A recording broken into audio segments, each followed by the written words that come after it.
गुरु रामपाल जी परमेश्वर जी की जय हो।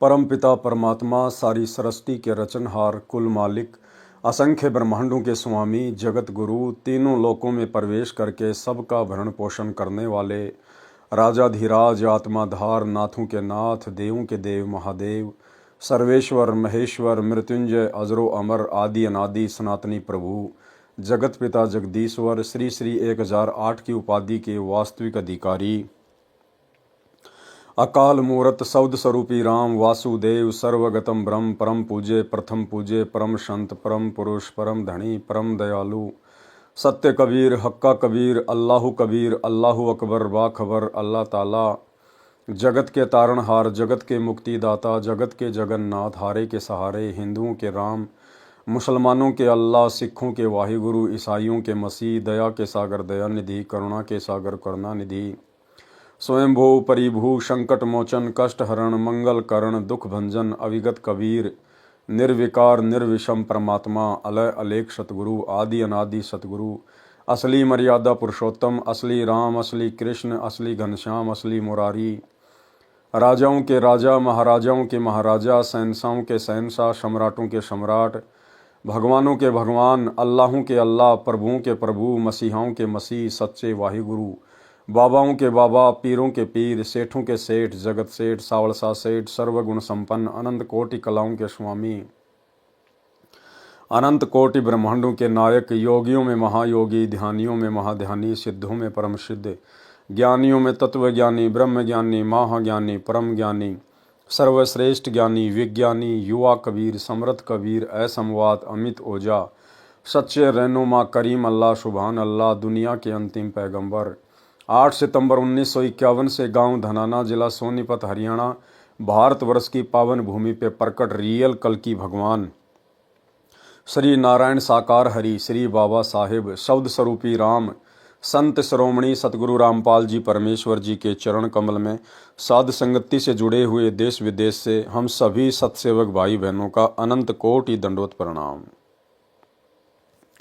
सत्साई भाई और बहनों, दया पूज्य गुरुदेव भगवान की, सतगुरु रामपाल जी परमेश्वर जी की, जिनके शुभ आशीर्वाद से, विशेष आशीर्वाद से आप और हम सभी साध संगति से जुड़े हुए सत्सेवक भाई बहन भक्ति मार्ग पर गुरुदेव के तत्व ज्ञान को आधार बनाकर अपनी आत्मा के कल्याणार्थ हेतु निरंतर आगे बढ़ रहे हैं।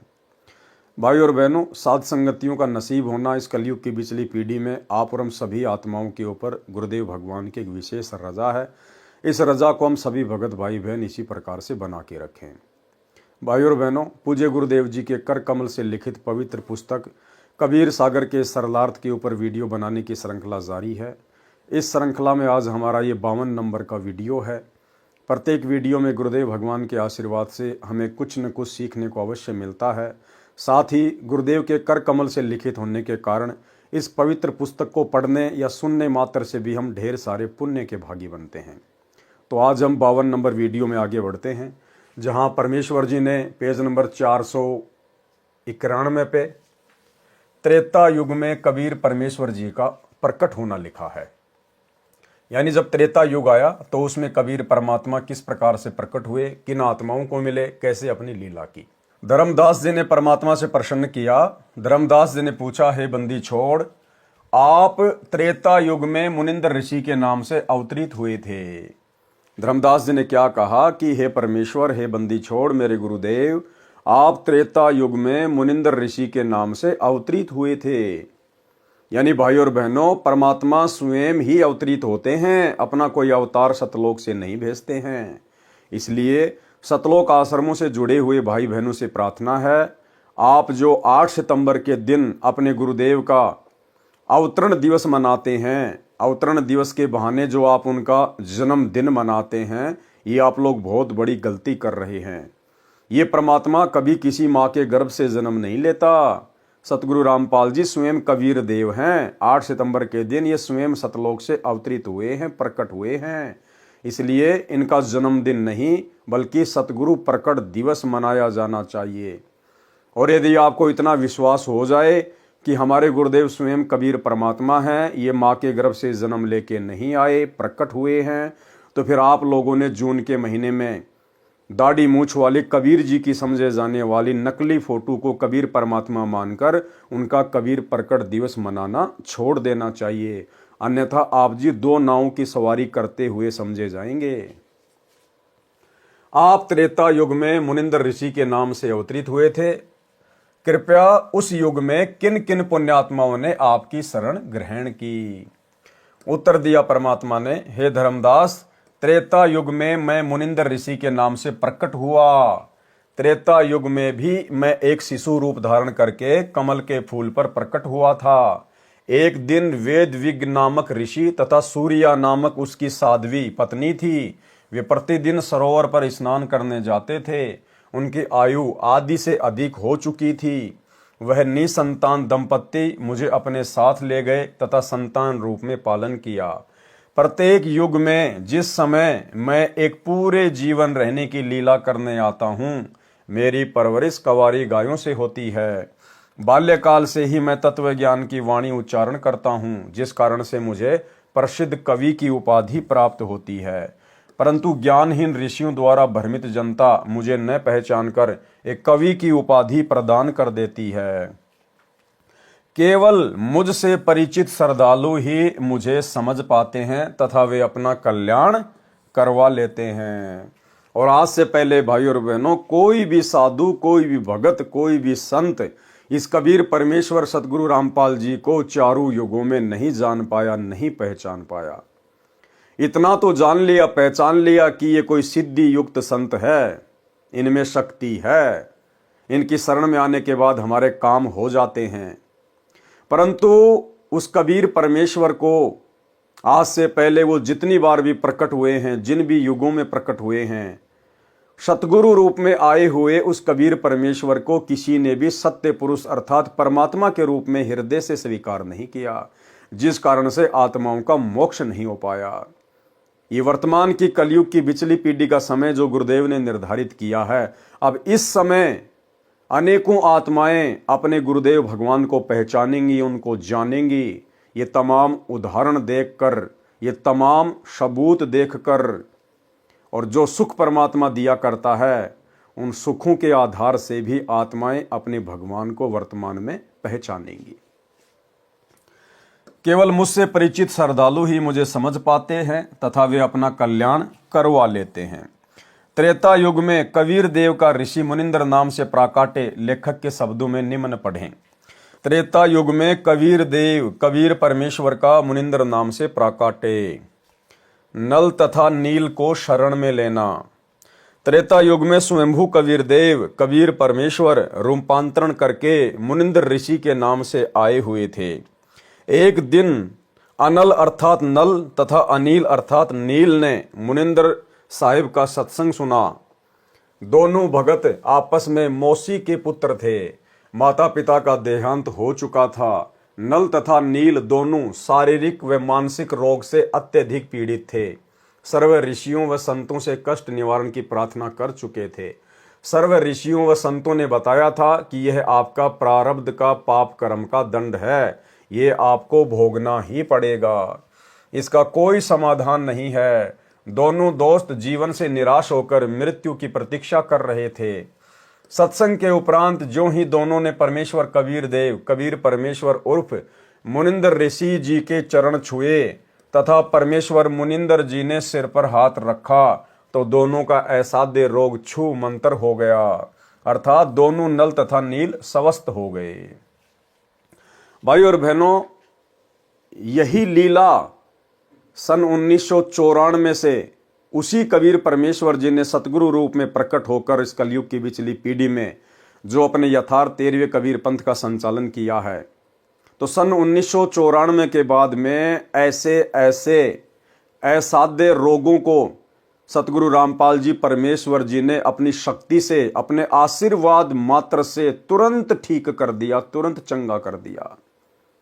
यानी जो बात यहां पर लिखी जा रही है कि नल और नील के सर पर हाथ रखने मात्र से ही उनका रोग छूमंतर हो गया, ऐसे ऐसे ना जाने कितने रोग, नल और नील से भी असाध्य रोग सतगुरु रामपाल जी परमेश्वर जी ने वर्तमान में अपने आशीर्वाद मात्र से ठीक किए हैं।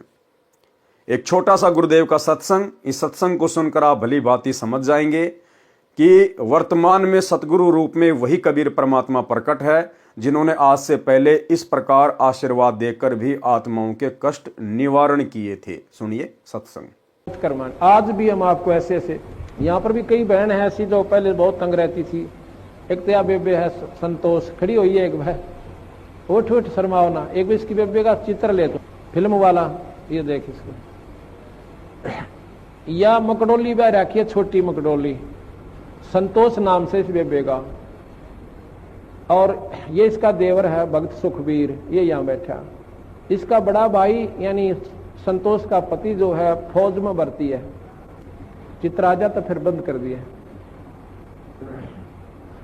तो ये लड़की 8-9 वर्ष से तकलीफ थी।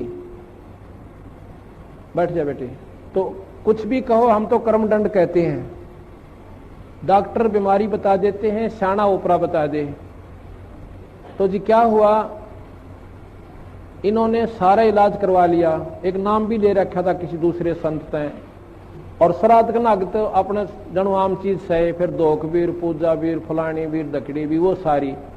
आखिर में कौन सा मेरठ में था, कहां से इलाज चल रहा था इनका, यूपी में सहारनपुर से और कहते हैं सहारनपुर से इलाज चल रहा था इस लड़की का। तो इसकी सुखबीर की बहन रामरती नाम साड़ जी शीतल नगर में ब्याह रखी। और वह रामरती एक दिन इस बहन श्यावत्री है शीतल नगर में, या हमारी बहन सेविका, इसके पास आ गई। कोई वो लेखा जोखा करते हैं, अंडा करें, सरकारी उनकी ड्यूटी लग जाती है। तो इसने उसको समझा दिया, बेबे बैठ जा, चाह पानी पियो पहलाता है। फिर कबीर साहब के बारे में इस श्यावत्री ने, एक तो कमला यहीं आ रही हो मेरे ख्याल में, एक रामरता हुआ बैठी है। ये दोनों बाण अपनी सरकारी नौकरी पे थी, इनकी ड्यूटी लाग रही थी, वे गणना की खातर कोई आंकड़े इकट्ठे करने थे। यह श्यावत्री के पास पहुंच गई।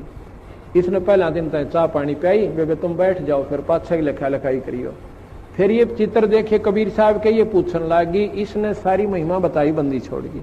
रामरती ने अरे नाम ले लिया कमला ने। रामरती ने फिर अपने भाई जगबीर को बताया, जगबीर नाम से, कि भाई तो कितना ना ले जा, मेरी भाभी ने एक बार महाराज करा ले। जगबीर ने बोला, बेबे इब इलाज करवा रखा वहां से और वहीं दिखाऊंगा।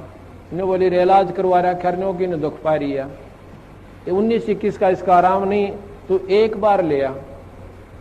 तो हम गए हुए थे उस समय चंडीगढ़ एक पार्ट, यहाँ Gulab Singh DC deputy commissioner जो होते थे ना, डिप्टी कमिश्नर गुलाब सिंह, वो डायरेक्टर थे वहां पर लोकल बॉडीज के चंडीगढ़। वो हमारे सेवक हैं, उन्होंने नाम ले रखा है, बड़ी पुण्य आत्मा है।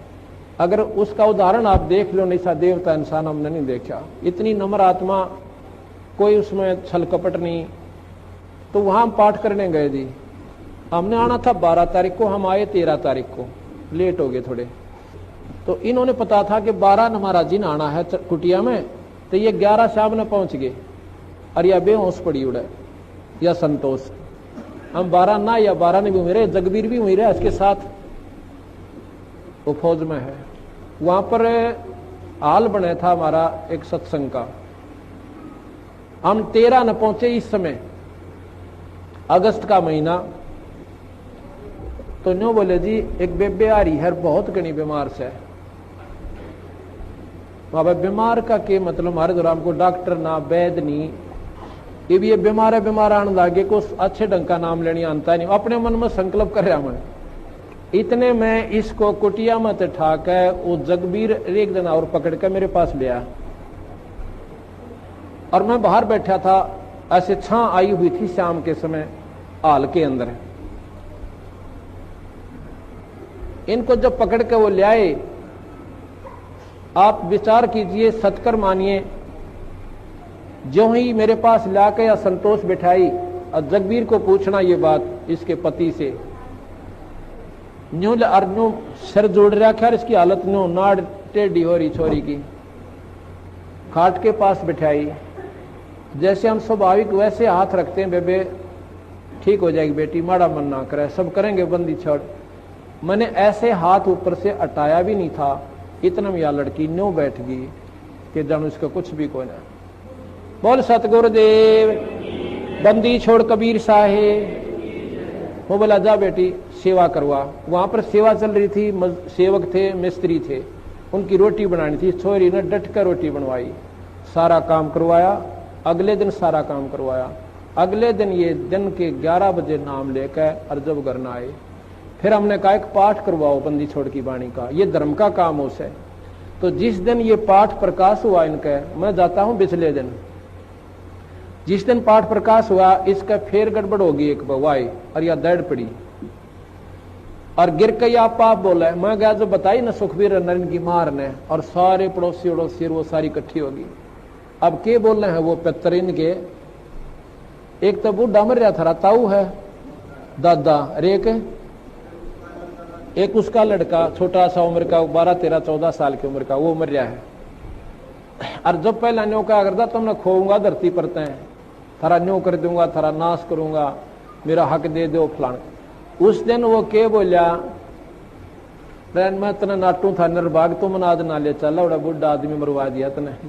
जो बोला तू आज ना ले चला, मैं नाटू था, उनके महाराज जी का नाम ले लिया ही, मारी उड़ा पार बसावे को ना। अन्य बोला तो अब आई आज तो हम थारा आगे गलती तय, आज पाछा हम तो बड़ा को नहीं। पर ने बोला जावांगे कि थारी रोखाड़ करया करांगे खेता में। जब बोल सतगुरुदेव। इनका पेटा भरनता ही बंदी छोड़ने ने दिखाया था ना, कड़ा बढ़न दे वो नाड़े, अगर इनका यकीन ना होगा तो उस दिन के बाद 2 साल तो ऊपर हो गए इस लड़की ने बंदी छोड़ की कृपा थे इसका स्वस्थ शरीर से। बोल सतगुरुदेव। तो भाई और बहनों, सत्संग सुनकर आप जी को विश्वास हो जाना चाहिए, दास यहां पर आपको अनेकों सत्संग नहीं सुना सकता, केवल आपको एक सत्संग सुनाया है। ऐसे ऐसे ना जाने सैकड़ों की संख्या में गुरुदेव भगवान ने अपनी आत्माओं के कष्ट निवारण किए हैं मात्र अपने आशीर्वाद से। तथा परमेश्वर मुनिंदर जी ने सिर पर हाथ रखा तो दोनों का ऐसादे रोग छूमंत्र हो गया, अर्थात दोनों नल तथा नील स्वस्थ हो गए। इस अद्भुत चमत्कार को देखकर प्रभु के चरणों में गिरकर घंटों रोते रहे तथा कहा, आज हमें प्रभु मिल गया। भाई और बहनों, नल और नील ने तो अपने परमात्मा को पहचान लिया था, परंतु वर्तमान कलयुग की बिचली पीढ़ी में आज भी आत्माएं अपने परमात्मा को नहीं पहचान पा रही हैं। ऐसे ऐसे असाध्य रोगों से छुटकारा प्राप्त करने के बावजूद भी अपने गुरुदेव भगवान को कबीर परमात्मा के रूप में नहीं पहचान पा रही हैं। और सतगुरु रामपाल जी अर्थात जिंदा कबीर परमात्मा के धरती पर प्रकट रहते सहते जून के महीने में कागज के टुकड़े को कबीर जी की समझे जाने वाली दाढ़ी मूछ वाली मुर्दा फोटो को कबीर भगवान मानकर जून के महीने में सतलोक आश्रमों में जा जाके उस मुर्दा फोटो का कबीर प्रकट दिवस मनाते हैं। ये बहुत बड़ी विडंबना है।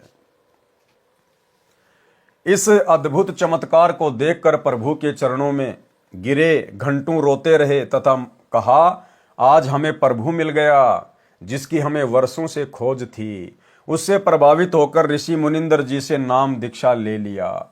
मुनिंदर साहिब जी के साथ ही सेवा में लगने लगे। पहले ऋषियों व संतों का समागम पानी की व्यवस्था देखकर नदी के किनारे होता था। नल और नील दोनों बहुत प्रभु प्रेमी तथा भोली आत्माएं थी।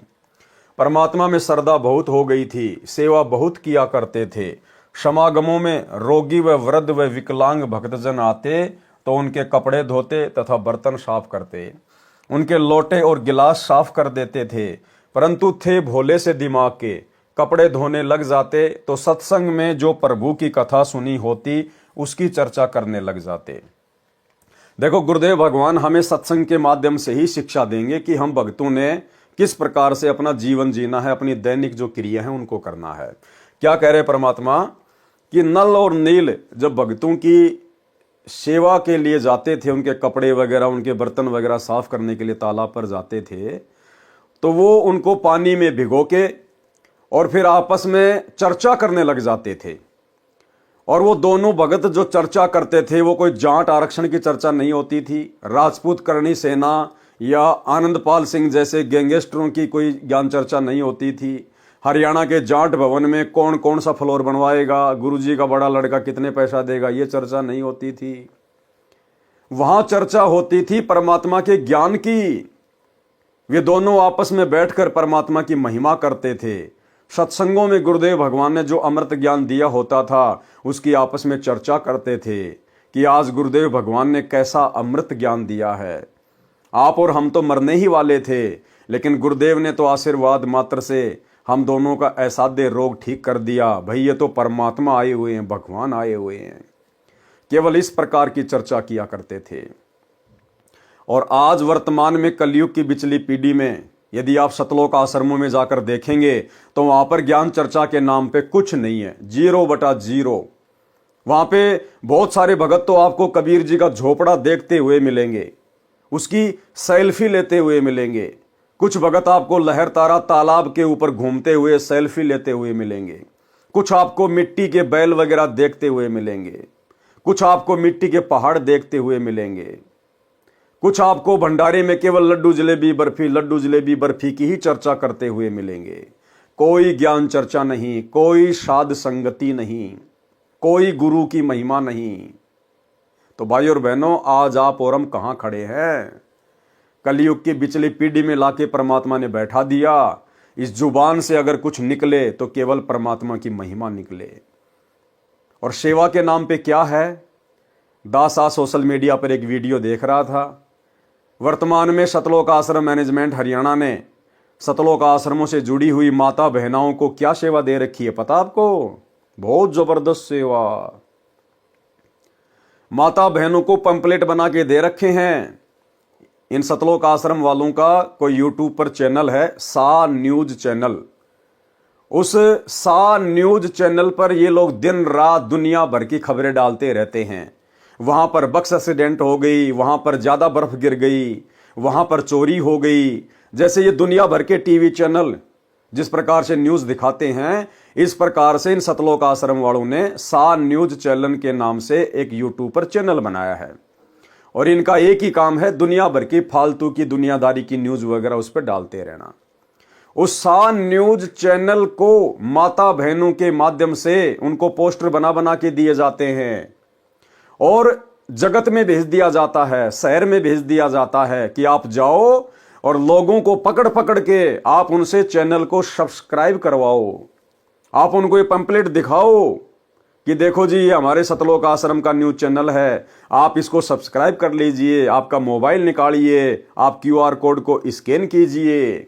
एक छोटा सा वीडियो आप भाई बहन देख लीजिएगा, किस प्रकार से सेवा के नाम पर भगत समाज का अनमोल समय और समय से बर्बाद कर रहे हैं। देखिए। काल करे सो हाल ही कर ले, फिर मिले ना साथा। 84 में जाए पड़ोगे, भुगतोगे दिन राता। गुरु समान नहीं दाता रे जग में, गुरु समान नहीं दाता, गुरु समान नहीं सब। तो भाई और बहनों, वीडियो आपने देख लिया होगा। ये सेवा चल रही है वर्तमान में सतलोक आश्रम मैनेजमेंट हरियाणा में। और धिक्कार है उन माता बहनों को जो अपनी थोड़ी बहुत भी बुद्धि का इस्तेमाल नहीं कर रही। अरे घर बैठ के परमात्मा के सत्संग सुनो, अपना सुमरण करो। ये अपने फायदे के लिए आप लोगों को मोहरा बनाकर अपने यूट्यूब के चैनलों को सब्सक्राइब करवाते फिरते हैं। वो क्या सेवा है? क्या खाक सेवा है वो? तो भाई और बहनों, संगत में भी काल ने जरा सी बुद्धि नहीं छोड़ी है। उसकी चर्चा करने लग जाते, दोनों भगत प्रभु चर्चा में बहुत मस्त हो जाते और वस्तुएं दरिया के जल में कब डूब जाती उनको पता भी नहीं चलता। किसी की 4 वस्तु लेकर जाते तो 2 वस्तु वापस लाकर देते थे। भगत जन कहते कि भाई आप सेवा तो बहुत करते हो, परंतु हमारा तो बहुत काम बिगाड़ देते हो। अब ये खोई हुई वस्तुएं हम कहां से लेकर आएं?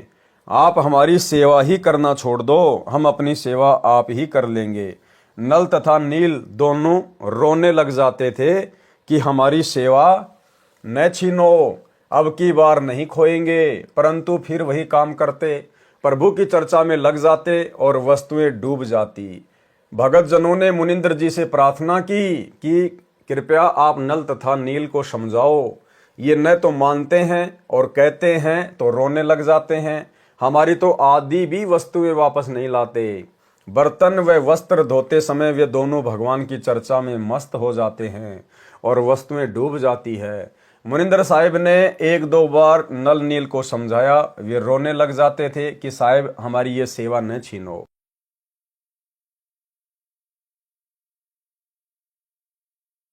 सतगुरु मुनिंदर साहिब ने आशीर्वाद देते हुए कहा, बेटा नल तथा नील खूब सेवा करो, आज के बाद आपके हाथ से कोई भी वस्तु चाहे पत्थर या लोहा भी क्यों ना हो जल में नहीं डूबेगी। समुद्र पर रामचंद्र के पुल के लिए पत्थर तैराना। एक समय की बात है कि सीता जी को रावण उठाकर ले गया। भगवान राम को पता भी नहीं कि सीता जी को कौन उठाकर ले गया। अब दुनिया कहती है राम जी चले ना श्री राम के बिना, और वो चले ना हनुमान के बिना, और श्री रामचंद्र जी को पता भी नहीं था कि मेरी औरत को उठा के कौन ले गया। अब बताओ, फिर भी दुनिया उनको परमात्मा परमात्मा कहती है। श्री रामचंद्र जी इधर उधर खोज करते हैं। हनुमान जी ने खोज करके बताया कि सीता माता लंकापति रावण की कैद में है। पता लगने के बाद भगवान राम ने रावण के पास शांति दूत भेजे तथा प्रार्थना की कि सीता लौटा दे, परंतु रावण नहीं माना। युद्ध की तैयारी हुई, तब समस्या यह आई कि समुद्र से सेना कैसे पार करें। भगवान श्री रामचंद्र ने 3 दिन तक घुटनों पानी में खड़ा होकर हाथ जोड़कर समुद्र से प्रार्थना की कि रास्ता दें, परंतु समुद्र टस से मस न हुआ। जब समुद्र नहीं माना, तब श्री राम ने उसे अग्नि बाण से जलाना चाहा।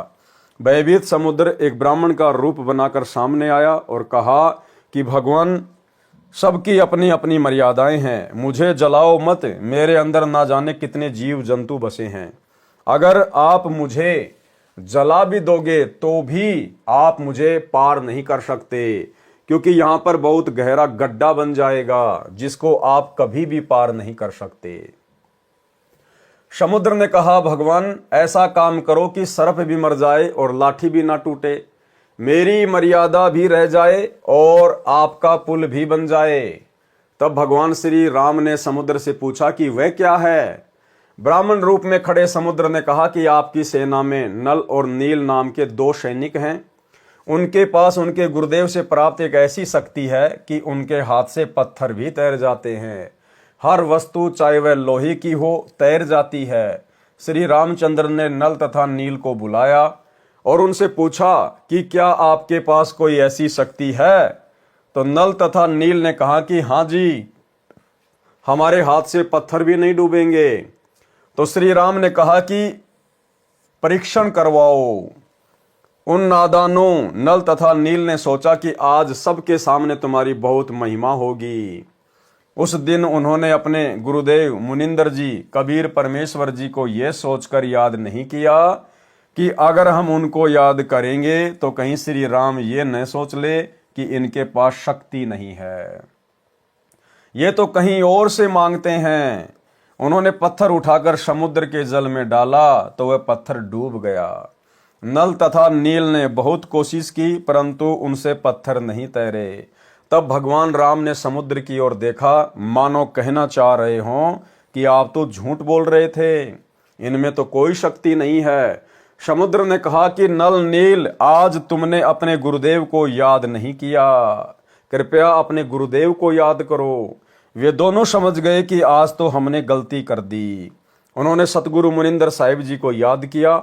सतगुरु मुनिंदर कबीर परमेश्वर वहां पर पहुंच गए। भगवान रामचंद्र जी ने कहा कि हे ऋषिवर, मेरा दुर्भाग्य है कि आपके सेवकों से पत्थर नहीं तैर रहे हैं। मुनिंदर साहिब ने कहा कि अब इनके हाथ से कभी तैरेंगे भी नहीं, क्योंकि इनको अभिमान हो गया है। सतगुरु की वाणी प्रमाण करती है कि गरीब जैसे माता गर्भ को राखे यतन बनाए, ठेस लगे तो क्षीण होवे, तेरी ऐसे भक्ति जाए। उस दिन के बाद नल तथा नील की वह शक्ति समाप्त हो गई। श्री रामचंद्र जी ने परमेश्वर मुनिंदर साहिब जी से कहा कि हे ऋषिवर, मुझ पर बहुत आपत्ति पड़ी हुई है, दया करो, किसी प्रकार सेना पर ले पार हो जाए। जब आप अपने सेवकों को शक्ति दे सकते हो तो प्रभु मुझ पर भी कुछ रजा करो। मुनिंदर साहिब जी ने कहा कि ये जो सामने वाला पहाड़ है, मैंने उसके चारों तरफ एक रेखा खींच दी है, इसके बीचों बीच के पत्थर उठा लाओ, वे नहीं डूबेंगे। श्री राम ने परीक्षण के लिए पत्थर मंगवाया, उसको पानी पर रखा तो वह तैरने लग गया। नल तथा नील कारीगर भी थे। हनुमान जी प्रतिदिन भगवान याद किया करते थे। अपनी दैनिक क्रिया भी करते रहने के लिए राम राम भी लिखता रहा और पहाड़ के पहाड़ उठाकर ले आता था। नल नील उनको जोड़ तोड़ कर पुल में लगा देते थे। इस प्रकार पुल बना था। धर्मदास जी कहते हैं, रहे नल नील यतन कर हार, तब सतगुरु से करी पुकार, जासत रेखा लिखी अपार, सिंधु पर शिला तिराने वाले, धन धन सतगुरु सत्य कबीर, भगत की पीर मिटाने वाले। भाई और बहनों, ये जो कथाएं हैं, आज से पहले हम कबीर सागर के सरलार्थ में बहुत अच्छे से इनका जिक्र कर चुके हैं। उसके लिए आप जी ने अभी तक यदि पहले की वीडियो नहीं देखे हैं तो आपको वो देख लेने चाहिए। हम केवल इन कथाओं को गुरुदेव के कर कमल से लिखित होने के कारण पढ़ते चले जाएंगे। कोई कहता था कि हनुमान जी ने पत्थर पर राम नाम लिख दिया था, इसलिए पत्थर तैर गए। कोई कहता था कि नल नील ने पुल बनाया था। कोई कहता था कि श्री राम ने पुल बनाया था। परंतु यह सत कथा ऐसे है जो ऊपर लिखी है। सत कबीर की साखी, पृष्ठ 179 से 182 तक। पीव पिछाण के अंग। कबीर, तीन देव को सब कोई ध्यावे, चौथे देव का मर्म न पावे। यानी ब्रह्मा विष्णु महेश को तो सभी ध्याते हैं, सभी पूजते हैं, लेकिन चौथा जो इनका पिता है ज्योति निरंजन काल, उसको कोई नहीं जानता। चौथा छाड़ पंचम को ध्यावे, कहे कबीर सो हम पर आवे। उस चौथे को छोड़कर भी, ज्योति निरंजन को भी छोड़कर परमात्मा कहते हैं जो पांचवे को ध्यावेगा, पांचवे की पूजा करेगा। पांचवा कौन? खुद कबीर साहेब, कहे कबीर सो हम पे आवे, वही मोक्ष प्राप्त कर सकता है। कबीर, ओमकार निश्चय भया, ये करता मत जान, साचा शब्द कबीर का पर्दे माही पहचान। ओमकार निश्चय भया, ओमकार बोध है इस ब्रह्म का, क्योंकि इस ज्योति निरंजन का ब्रह्म का मंत्र है ओम। गीता अध्याय 8 श्लोक नंबर 13। ओम इति एक अक्षर ब्रह्म व्यवहारण माम अनुस्मरण, ये प्रयाति तजम देहम सयाति परमाम गतम। तो परमात्मा कहते हैं खाली ओम को ही सर्वश्रेष्ठ मत मानो, सबसे ऊपर मत मानो। ये ओम तो इस ज्योति निरंजन काल का मंत्र है। कबीर, ओंकार निश्चय भैया, ये करता मत जान, साचा शब्द कबीर का पर्दे माही पहचान। अब वो साचा शब्द आज सतगुरु रामपाल जी परमेश्वर यानी ये कबीर परमात्मा स्वयं लेकर आए हैं। इनकी शरण में आने के बाद ही पहचान होगी। कबीर, राम कृष्ण अवतार हैं, इनका ना ही संसार, और जिन साहिब संसार किया सो किन्हू न जन्या नार। कि जो श्री राम श्री कृष्ण हैं, आप केवल इन्हीं को भगवान मान के पूज रहे हो कि ये दुनिया इन्हीं ने बनाई है, संसार इन्हीं ने बनाया है। तो गुरुदेव भगवान कह रहे राम कृष्ण अवतार हैं, इनका ना ही संसार, ये तो सदा खुद भी नहीं रहते यहाँ पर। और जिन साहिब संसार किया, और जिस परमात्मा ने पूरी दुनिया को रचा है, सो किन्हू न जन्या नार, उसको तो किसी औरत ने जन्म नहीं दिया, वो तो स्वयंभू होता है, स्वयं प्रकट होता है। कबीर, चार भुजा के भजन में भूली परे सब संत। चार भुजा कौन? ब्रह्मा विष्णु महेश के चार चार भुजा हैं।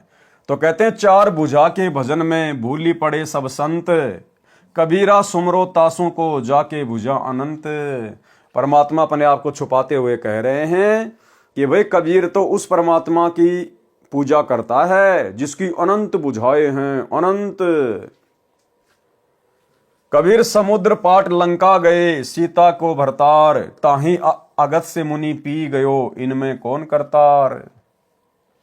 कि आप खाली श्री रामचंद्र जी को इसी बात को लेकर भगवान मानते हो कि उन्होंने लंका पर जाने के लिए समुद्र के ऊपर जो है वो पुलिया बना दिया था।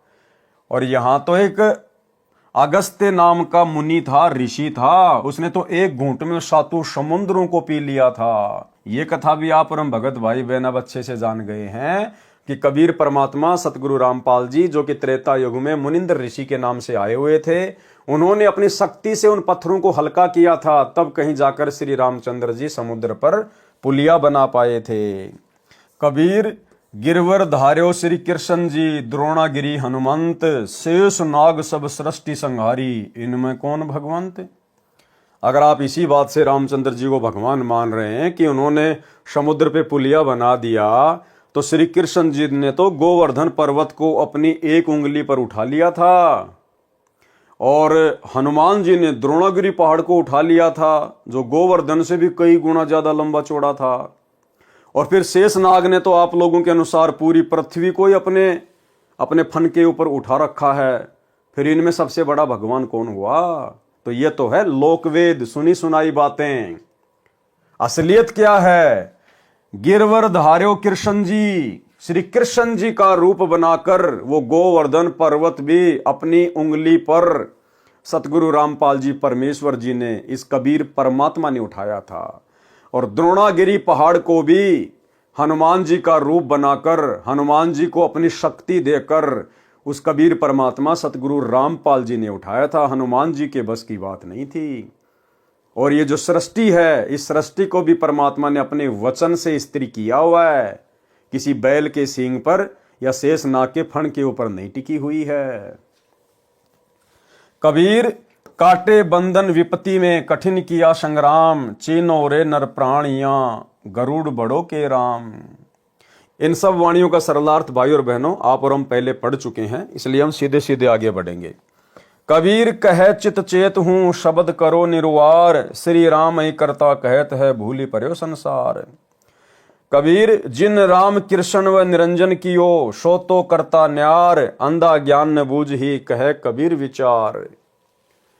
कबीर परमेश्वर द्वारा विभीषण तथा मंदोदरी को शरण में लेना, यानी त्रेता युग में जब कबीर परमात्मा ऋषि मुनिंदर जी के रूप में अवतरित हुए, प्रकट हुए, तो उन्होंने रावण की पत्नी मंदोदरी और रावण के छोटे भाई विभीषण को भी अपनी शरण में लिया था। परमेश्वर मुनिंदर जी अनल अर्थात नल तथा अनिल अर्थात नील को शरण में लेने के उपरांत श्री लंका में गए। वहां पर एक परम भगत विचित्र चंद्र विजय जी का 16 सदस्यों का परिवार रहता था। वे भाट जाति में उत्पन्न पुण्यकर्मी प्राणी थे। परमेश्वर मुनिंदर अर्थात कबीर देव जी का उपदेश सुनकर पूरे परिवार ने नामदान प्राप्त किया। परम भगत विचित्र चंद्र विजय जी की पत्नी भगतमती करमवती लंका के राजा रावण की रानी मंदोदरी के पास नौकरी करती थी। रानी मंदोदरी को हंसी मजाक अच्छे मंदे चुटकुले सुनाकर उसका मनोरंजन करती थी। भगत चंद्र विजय राजा रावण के पास दरबार में नौकरी करता था। राजा की बड़ाई के गाने सुनाकर उसे प्रसन्न करता था। भगत विचित्र चंद्र विजय की पत्नी भगतमती करमवती परमेश्वर से उपदेश प्राप्त करने के उपरांत रानी मंदोदरी को प्रभु चर्चा जो सृष्टि रचना अपने सतगुरुदेव मुनिंदर जी से सुनी थी प्रतिदिन सुनाने लगी। भगतमती मंदोदरी रानी को अति आनंद आने लगा। कई कई घंटों तक प्रभु की सतकथा को भगतमती करमवती सुनाती रहती तथा मंदोदरी की आंखों से आंसू बहने लगते। एक दिन रानी मंदोदरी ने करमवती से पूछा, आपने ये ज्ञान किससे सुना? आप तो बहुत अनाप शनाप बातें किया करती थी। इतना बदलाव परमात्मा तुल्य संत बिना नहीं हो सकता। तब करमवती ने बताया कि हमने एक परम संत से अभी अभी उपदेश लिया है। रानी मंदोदरी ने संत के दर्शन की अभिलाषा व्यक्त करते हुए कहा, आपके गुरु अब की बार आए तो उन्हें हमारे घर बुला कर लाना। अपनी मालकिन का आदेश प्राप्त करके शीश झुकाकर सत्कार पूर्वक कहा कि जो आपकी आज्ञा आपकी नौकरानी वही करेगी। मेरी एक विनती है, कहते हैं कि संत को आदेश पूर्वक नहीं बुलाना चाहिए, स्वयं जाकर दर्शन करना श्रेयकर होता है, और जैसे आपकी आज्ञा वैसा ही होगा। महारानी मंदोदरी ने कहा कि अब के आपके गुरुदेव जी आए तो मुझे बताना, मैं स्वयं उनके पास जाकर दर्शन करूंगी। परमेश्वर ने फिर श्रीलंका में कृपा की। मंदोदरी रानी ने उपदेश प्राप्त किया। कुछ समय उपरांत अपने प्रिय देवर भगत विभीषण जी को उपदेश दिलाया। भगतमती मंदोदरी उपदेश प्राप्त करके अहरनिश प्रभु स्मरण में लीन रहने लगी, यानी दिन रात प्रभु के स्मरण में लीन रहने लगी। अपने पति रावण को भी सतगुरु मुनिंदर जी से उपदेश प्राप्त करने की कई बार प्रार्थना की, परंतु रावण नहीं माना तथा कहा करता था कि मैंने परम शक्ति महेश्वर मृत्युंजय शिव जी की भक्ति की है, इसके तुल्य कोई शक्ति नहीं है, आपको किसी ने बहका लिया है। कुछ ही समय उपरांत वनवास प्राप्त श्री सीता जी का अपहरण करके रावण ने अपने 9 लखा बाग में कैद कर लिया। भगतमती मंदोदरी के बार बार प्रार्थना करने से भी रावण ने माता सीता जी को वापस छोड़कर आना स्वीकार नहीं किया। तब भगतमती मंदोदरी जी ने अपने गुरुदेव मुनिंद्र जी से कहा, महाराज जी, मेरे पति ने किसी औरत का अपहरण कर लिया है, मुझसे सहन नहीं हो रहा है, वह उसे वापस छोड़कर आना किसी कीमत पर भी स्वीकार नहीं कर रहा है। आप दया करो मेरे प्रभु, आज तक जीवन में मैंने ऐसा दुख नहीं देखा था। परमेश्वर मुनिंद्र जी ने कहा कि बेटी मंदोदरी, ये औरत कोई साधारण स्त्री नहीं है। श्री विष्णु जी को श्रापवश पृथ्वी पर आना पड़ा है। वे अयोध्या के राजा दशरथ के पुत्र रामचंद्र नाम से जन्मे हैं। इनको 14 वर्ष का वनवास प्राप्त है तथा लक्ष्मी जी स्वयं सीता के रूप में, इनकी पत्नी रूप में वनवास में श्री राम के साथ थी। उसे रावण एक साधु वेश बनाकर धोखा देकर उठा लाया है। ये स्वयं लक्ष्मी ही सीता जी है। इसे शीघ्र वापस करके क्षमा याचना करके अपने जीवन की भिक्षा याचना रावण करे तो इसी में इसका शुभ है। भगतमती मंदोदरी के अनेकों बार प्रार्थना करने से रावण नहीं माना तथा कहा कि वे 2 मस्खरे जंगल में घूमने वाले मेरा क्या बिगाड़ सकते हैं। मेरे पास अनिगणत सेना है। मेरे 1 लाख पुत्र तथा 1.25 लाख नाती हैं। मेरे पुत्र मेघनाथ ने स्वर्ग राज इंद्र को पराजित कर उसकी पुत्री से विवाह कर रखा है। 33 करोड़ देवताओं को हमने कैद कर रखा है। तू मुझे उन 2 बेसहारा वन में विचर रहे वनवासियों को भगवान बताकर डराना चाहती है। इस स्त्री को वापस नहीं करूंगा। मंदोदरी ने भक्ति मार्ग का ज्ञान जो अपने पूज्य गुरुदेव जी से सुना था, रावण को बहुत समझाया। विभीषण ने भी अपने बड़े भाई को समझाया। रावण ने अपने भाई विभीषण को पीटा तथा कहा कि तू ज्यादा श्री रामचंद्र का पक्षपात कर रहा है, उसी के पास चला जा। एक दिन भगतमती मंदोदरी ने अपने पूज्य गुरुदेव जी से प्रार्थना की कि हे गुरुदेव, मेरा सुहाग उजड़ रहा है, एक बार आप भी मेरे पति को समझा दो। यदि वह आपकी बात को नहीं मानेगा तो मुझे विधवा होने का दुख नहीं होगा। अपनी वचन की बेटी मंदोदरी की प्रार्थना स्वीकार करके राजा रावण के दरबार के समक्ष खड़े होकर परमेश्वर मुनिंद्र जी ने द्वारपालों से राजा रावण से मिलने की प्रार्थना की। द्वारपालों ने कहा, ऋषि जी, इस समय हमारे राजा जी अपना दरबार लगाए हुए हैं। इस समय अंदर का संदेशा बाहर आ सकता है, बाहर का संदेश अंदर नहीं जा सकता। हम विवश हैं। तब पूर्ण प्रभु अंतर्ध्यान हुए तथा राजा रावण के दरबार में प्रकट हो गए। रावण की दृष्टि ऋषि पर गई तो गरज कर पूछा, इस ऋषि को मेरी आज्ञा के बिना किसने अंदर आने दिया? उन द्वारपालों को लाकर मेरे सामने कत्ल कर दो। तब परमेश्वर ने कहा, राजन, आपके द्वारपालों ने स्पष्ट मना कर दिया था, उन्हें पता नहीं कि मैं कैसे अंदर आ गया। रावण ने पूछा कि तू अंदर कैसे आया? तब पूर्ण प्रभु मुनिंदर वेश में अदृश्य होकर पुनः प्रकट हो गए तथा कहा कि मैं ऐसे आ गया। रावण ने पूछा कि आने का कारण बताओ। तब प्रभु ने कहा कि आप योद्धा होकर एक अबला का अपहरण कर लाए हो। ये आपकी शान व सूरवीरता के विपरीत है। सीता कोई साधारण औरत नहीं है, ये स्वयं लक्ष्मी जी का अवतार है। श्री रामचंद्र जी जो इसके पति हैं वे स्वयं विष्णु हैं। इसे वापस करके अपने जीवन की भिक्षा मांगो, इसी में आपका श्रेय है। इतना सुनकर तमोगुण भगवान शिव का उपासक रावण क्रोधित होकर नंगी तलवार लेकर सिंहासन से दहाड़ता हुआ कूदा तथा उस नादान प्राणी ने तलवार के अंधाधुंध 70 वार ऋषि जी को मारने के लिए किए। परमेश्वर मुनिंद्र जी ने एक झाड़ू की सीख हाथ में पकड़ी हुई थी, उसको ढाल की तरह आगे कर दिया। रावण ने 70 वार उस नाजुक सीख पर किए। ऐसे आवाज हुई जैसे लोहे के खंभे पिलर पर तलवार लग रही हो। सीख टस से मस नहीं हुई। रावण को पसीने आ गए, फिर भी अपने अहंकार वश नहीं माना। ये तो जान लिया कि ये कोई साधारण ऋषि नहीं है। रावण ने अभिमान वश कहा कि मैंने आपकी एक भी बात नहीं सुननी, आप जा सकते हैं। परमेश्वर अंतर्ध्यान हो गए तथा मंदोदरी को सर्व वृतांत सुनाकर प्रस्थान किया। रानी मंदोदरी ने कहा, गुरुदेव अब मुझे विधवा होने में कोई कष्ट नहीं होगा। श्री रामचंद्र व रावण का युद्ध हुआ, रावण का वध हुआ।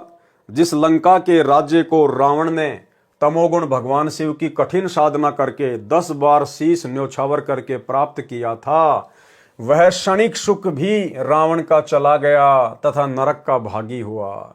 इसके विपरीत पूर्ण परमात्मा के शतनाम साधक विभीषण को बिना कठिन साधना किए पूर्ण प्रभु की सत्य साधना व कृपा से लंका देश का राज्य भी प्राप्त हुआ।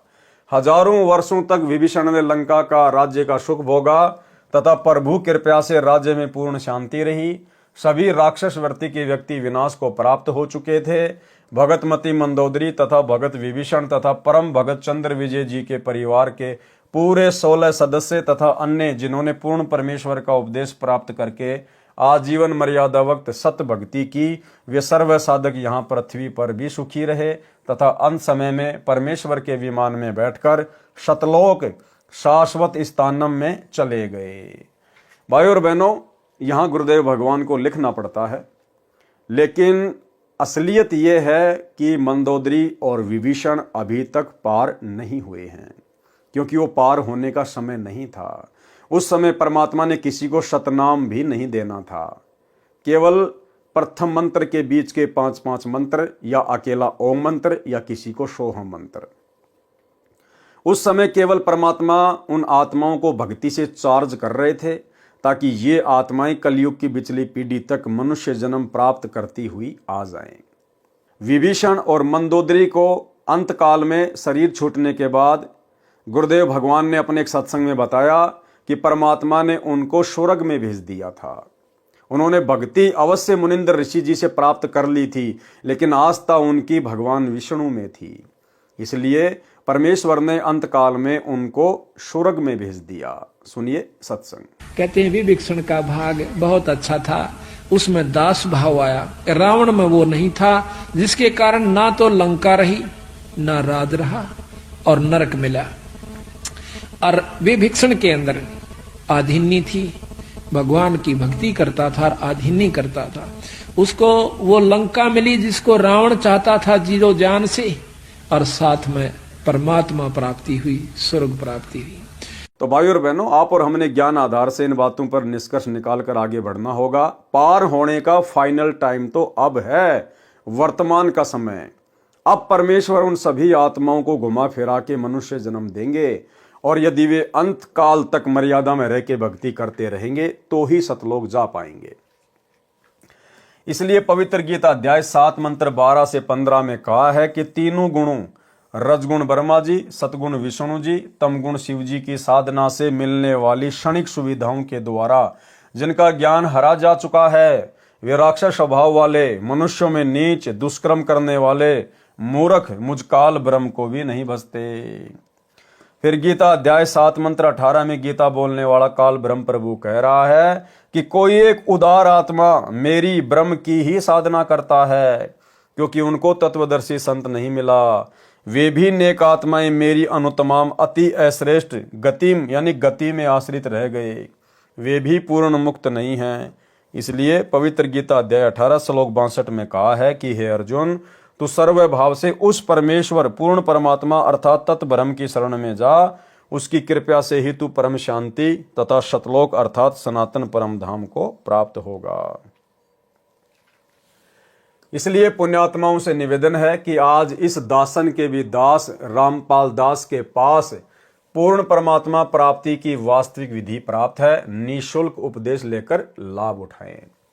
फिर धर्मदास जी ने प्रश्न किया, धर्मदास जी ने प्रश्न किया, हे प्रभु, कुछ श्रद्धालु भी श्री हनुमान जी की पूजा करते हैं, यह शास्त्र विरुद्ध है या अनुकूल? उत्तर दिया परमात्मा ने, कबीर देव ने कहा, हे धर्मदास, अर्जुन को काल ब्रह्म ने श्रीमद् भगवत गीता अध्याय 16 श्लोक 23-24 में कहा है कि हे अर्जुन, जो व्यक्ति शास्त्र विधि को त्याग कर अपनी इच्छा से मनमाना आचरण पूजा करता है, वह न सिद्धि को प्राप्त होता है, न परम गति को, न सुख को ही। गीता अध्याय 16 श्लोक 23, इससे तेरे लिए कर्तव्य अर्थात करने योग्य भक्ति कर्म तथा अकर्तव्य अर्थात न करने योग्य जो त्यागने योग्य कर्म है उनकी व्यवस्था में शास्त्र में लिखा उल्लेख ही प्रमाण है। ऐसा जानकर तू शास्त्र विधि से नियत भक्ति कर्म अर्थात साधना ही करने योग्य है। गीता अध्याय 16 श्लोक 24। हे धर्मदास जी, गीता अध्याय 7 श्लोक 12 से 15 व 20 से 23 तथा गीता अध्याय 9 श्लोक 20 से 23 तथा 25 में गीता ज्ञानदाता काल ब्रह्म ने तीनों देवताओं रजगुण ब्रह्मा, सतगुण विष्णु तथा तमगुण शिव जी की पूजा करना भी व्यर्थ कहा है। भूतों की पूजा, पितरों की पूजा व अन्य सर्व देवताओं की पूजा को भी अविधि पूर्वक शास्त्र विधि विरुद्ध बताया है। हनुमान तो राम भगत थे, वे स्वयं भी भक्ति करते थे तथा अन्य को भी श्री राम की भक्ति करने को ही कहते थे। यदि कोई भगत दूसरे भगत की पूजा करता है वह शास्त्र विधि विरुद्ध होने से व्यर्थ है। त्रेता युग में मैंने हनुमान को भी शरण में लिया था। फिर धर्मदास जी ने सवाल किया। धर्मदास जी ने प्रश्न किया, हे कबीर परमेश्वर, आपने तो मेरे आश्चर्य को अधिक बढ़ा दिया। श्री हनुमान जी को तो अपनी शक्ति तथा श्री राम की भक्ति पर अत्यधिक अभिमान था। हे दीनानाथ, आपने हनुमान जी की बुद्धि को कैसे बदला? मुझ किंकर पर कृपया करके बताइए। उत्तर कृपया पढ़े हनुमान बोध के सारांश में प्रश्न 235 पर, जो कि आप और भगत भाई बहन पहले इस विषय पर पूरा वीडियो बना चुके हैं। पूर्ण परमात्मा कबीर जी का द्वापर युग में प्रकट होना। फिर द्वापर युग में कबीर परमात्मा किस नाम से प्रकट हुए, किन किन आत्माओं को मिले, क्या क्या लीलाएं की परमात्मा ने। पूर्ण परमात्मा कबीर जी का द्वापर युग में प्रकट होना। प्रसन्न किया धर्मदास जी ने, हे परमेश्वर, अपने दास धर्मदास पर कृपया करके द्वापर युग में प्रकट होने की कथा सुनाएं जिससे तत्व ज्ञान प्राप्त हो। उत्तर दिया परमात्मा ने। कबीर परमेश्वर ने कहा, हे धर्मदास, द्वापर युग में भी मैं रामनगर नामक नगरी में एक सरोवर में कमल के फूल पर शिशु रूप में प्रकट हुआ। एक निसंतान वाल्मीकि कालू तथा उसकी पत्नी गोदावरी दंपत्ति अपने घर ले गए। एक ऋषि से मेरा नामकरण करवाया। उसने भगवान विष्णु की कृपा से प्राप्त होने के आधार से मेरा नाम करुणामय रखा। मैंने 25 दिन तक कोई आहार नहीं किया। मेरी पालक माता अति दुखी हुई। पिताजी भी कई साधु संतों के पास गए, मेरे ऊपर झाड़ फूंक भी कराई। वे विष्णु के पुजारी थे। उनको अति दुखी देखकर मैंने विष्णु को प्रेरणा दी। विष्णु भगवान एक ऋषि रूप में वहां आए तथा पिता कालू से कुशल मंगल पूछा। पिता कालू तथा माता गोदावरी कलयुग में सम्मन तथा नेकी रूप में दिल्ली में जन्मे थे। यानी भाइयों और बहनों, द्वापर युग में परमात्मा ने जिन आत्माओं को अपनी परवरिश के लिए निमित्त बनाया था, कालू तथा गोदावरी को, फिर कलयुग की प्रथम पीढ़ी में यानी 650 साल पहले जिस व्यक्ति ने, क्योंकि भगत तो नहीं बन पाया था वो अंत तक, जिस कालू नामक व्यक्ति ने परमात्मा के मुंह बोले पिता की भूमिका निभाई थी द्वापर युग में, वो कालू नाम का व्यक्ति 650 साल पहले बना सम्मन। और जो उसकी पत्नी थी गोदावरी, वो थी नेकी। यानी पुण्यात्माओं, हम आत्माओं का अनंत जन्मों का हिसाब किताब ये चलता हुआ आ रहा है। आज परमेश्वर ने उन सभी आत्माओं को कहां पर लाकर सेट कर दिया है। और आज वे सभी आत्माएं, वो कालू, वो गोदावरी, वो विद्याधर, वेदविग, सम्मन, नेकी, आज वो सभी आत्माएं वर्तमान की कलयुग की बिचली पीढ़ी में आई हुई हैं। और परमेश्वर ने उन आत्माओं को, अपनी विशेष आत्माओं को चुन चुन के साध संगति से जोड़ दिया है। साध संगति में जुड़े हुए भाई बहन परमेश्वर की उन विशेष आत्माओं में से हैं। पिता कालू तथा माता गोदावरी कलयुग में सम्मन तथा नेकी रूप में दिल्ली में जन्मे थे।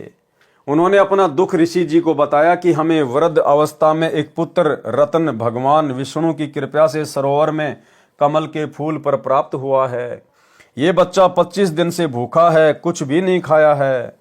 अब इसका अंत निकट है। परमात्मा विष्णु ने हमें अपार खुशी प्रदान की है, अब उसे छीन रहे हैं। हम प्रार्थना करते हैं कि हे विष्णु भगवान, ये खिलौना देकर मत छीनो। हम अपराधियों से ऐसा क्या अपराध हो गया, इस बच्चे में हमारा इतना मोह हो गया है कि यदि इसकी मृत्यु हो गई तो हम भी दोनों उसी सरोवर में डूबकर मरेंगे जहां पर यह बालक हमें मिला था। हे धर्मदास, ऋषि रूप में उपस्थित विष्णु भगवान ने मेरी ओर देखा। मैं पालने में झूल रहा था। मेरे अति स्वस्थ शरीर को देखकर विष्णु भगवान आश्चर्यचकित हुए तथा बोले, हे कालू भगत, ये बच्चा तो पूर्ण रूप से स्वस्थ है। आप कह रहे हो ये कुछ भी आहार नहीं करता। ये बालक तो ऐसा स्वस्थ है जैसे एक शेर दूध प्रतिदिन पीता हो। ये नहीं मरने वाला। इतना कहकर विष्णु मेरे पास आया। मैंने विष्णु से बात की तथा कहा, हे विष्णु भगवान, आप मेरे माता पिता से कहो एक कुंवारी गाय लाएं। उस गाय को आप आशीर्वाद देना। वह कुंवारी गाय दूध देने लगेगी। उस गाय का दूध मैं पीऊंगा। मेरे द्वारा अपना परिचय जानकर विष्णु भगवान समझ गए ये कोई सिद्ध आत्मा है जिसने मुझे पहचान लिया है। मुझे ऋषि के साथ बातें करते हुए देख मेरे पालक माता पिता हैरान रह गए। अंदर ही अंदर खुशी की लहर दौड़ गई। ऋषि ने कहा, कालू, एक कुंवारी गाय लाओ, वह दूध देगी। उस दूध को ये होनहार बच्चा पिएगा। कालू पिता तुरंत एक गाय ले आया। भगवान विष्णु ने मेरी प्रार्थना पर उस कुंवारी गाय की कमर पर हाथ रख दिया। उसी समय उस गाय की बछिया के थनों से दूध की धार बहने लगी तथा वह 3 शेर का पात्र भरने के पश्चात रुक गई। वह दूध मैंने पिया। अब भाई और बहनों, करे करावे साइया, मन में लहर उठा, दादू सिर दर जीव के आप बगल हो जा। सारी की सारी लीला कबीर परमात्मा स्वयं ही करते हैं। ये अनंत कोटि कलाओं के स्वामी है। ये एक ही समय में अनंत करोड़ पदम रूप धारण कर सकते हैं। वो जो ऋषि थे वो भी खुद कबीर परमात्मा ही थे। अरे भला, सारी सृष्टि का मालिक, सर्व सृष्टि को खिलाने पिलाने वाला और विष्णु के आशीर्वाद से दूध देने वाली गाय का दूध पिएगा क्या? और उस कुंवारी गाय में दूध कहां से आता है? गुरुदेव कहते हैं सतलोक से आता है। तो विष्णु भगवान की बेचारी की क्या औकात जो कुंवारी गाय के ऊपर थपकी मार दे और सतलोक से दूध आ जाए। ये सारा खेल परमात्मा स्वयं ही खेलता है, महिमा उनको दे देता है। मेरी तथा विष्णु जी की वार्ता की भाषा को कालू व गोदावरी समझ नहीं सके। वे मुझ 25 दिन के बालक को बोलते देखकर उस ऋषि रूप विष्णु का ही चमत्कार मान रहे थे तथा कुंवारी गाय द्वारा दूध देना भी उस ऋषि की कृपया जानकर दोनों ऋषि के चरणों में लिपट गए। मेरी पालक माता ने मुझे पालने से उठाया तथा उस ऋषि रूप में विराजमान विष्णु के चरणों में डाला। मैं जमीन पर नहीं गिरा। माता के हाथों से निकलकर जमीन से 4 फुट ऊपर हवा में पालने की तरह स्थिर हो गया। जब गोदावरी ने मुझे ऋषि के चरणों की ओर किया, भगवान विष्णु 3 कदम पीछे हट गए तथा बोले, माई, ये बालक परम शक्ति युक्त है, बड़ा होकर जनता का उपकार करेगा। इतना कहकर ऋषि रूपधारी विष्णु अपने लोक को चले दिए। मैं पुनः पालने में विराजमान हो गया। उस वाल्मीकि दंपत्ति कालू तथा गोदावरी ने मेरा हवा में स्थित होना भी ऋषि का ही करिश्मा जाना। इस कारण से मुझे कोई अवतारी पुरुष नहीं समझ सके। मैं भी यही चाहता था कि ये मुझे एक साधारण बालक ही समझें, जिससे इनकी वृद्ध अवस्था का समय मेरे लालन पालन में बीत जाए। और देखो भाई और बहनों, कितना दयालु परमात्मा है। उस कालू ने और उसकी पत्नी गोदावरी ने द्वापर युग में परमात्मा से उस समय नाम दीक्षा नहीं ली। उसके बावजूद भी भाई और बहनों, परमात्मा ने उनको अपने परम भगत के रूप में जन्म दिया, सम्मन और नेकी के रूप में। उसी सम्मन को फिर आगे अब्राहिम सुल्तान का जन्म दिया। तो भाई और बहनों, जरूरी नहीं है कि यह परमात्मा जब कोई इसे उपदेश लेगा तो ही उनको सर्व लाभ देगा, उन आत्माओं का उद्धार करेगा। ये सब कुछ परमात्मा ने पहले से ही निर्धारित किया हुआ है। जिस समय हम अपने पिता से धोखा करके सतलोक से काल के साथ आए थे, उसी समय इस कबीर परमात्मा सतगुरु रामपाल जी ने हमारे सतलोक वापस जाने का दिन समय निश्चित कर दिया था। उस बीच के समय में तो केवल हमने सजा भोगनी है, सजा कि अपने बाप के साथ में गद्दारी करने की, अपने भगवान के अंदर दोष देखने की कितनी बड़ी सजा मिलती है। ये जो अनंत करोड़ युगों से आप और हम भाई बहन जो यहाँ पर करोड़ों बार 84 लाख योनियों के कष्ट, करोड़ों बार स्त्री और पुरुष बनकर हमने जो असहनीय पीड़ाएं झेली है, कष्ट सहे हैं, ये हम वो सजा भोग रहे हैं अपने पिता से गद्दारी करने की। और जिस जिस आत्मा का वो समय पूरा हो जाएगा सजा का, परमेश्वर 100 बहाने बनाकर उस आत्मा को सतलोक में ले जाएंगे। मैं शिशु काल में ही तत्व ज्ञान की वाणी उच्चारण करने लगा। उस नगरी में अकाल गिर गया।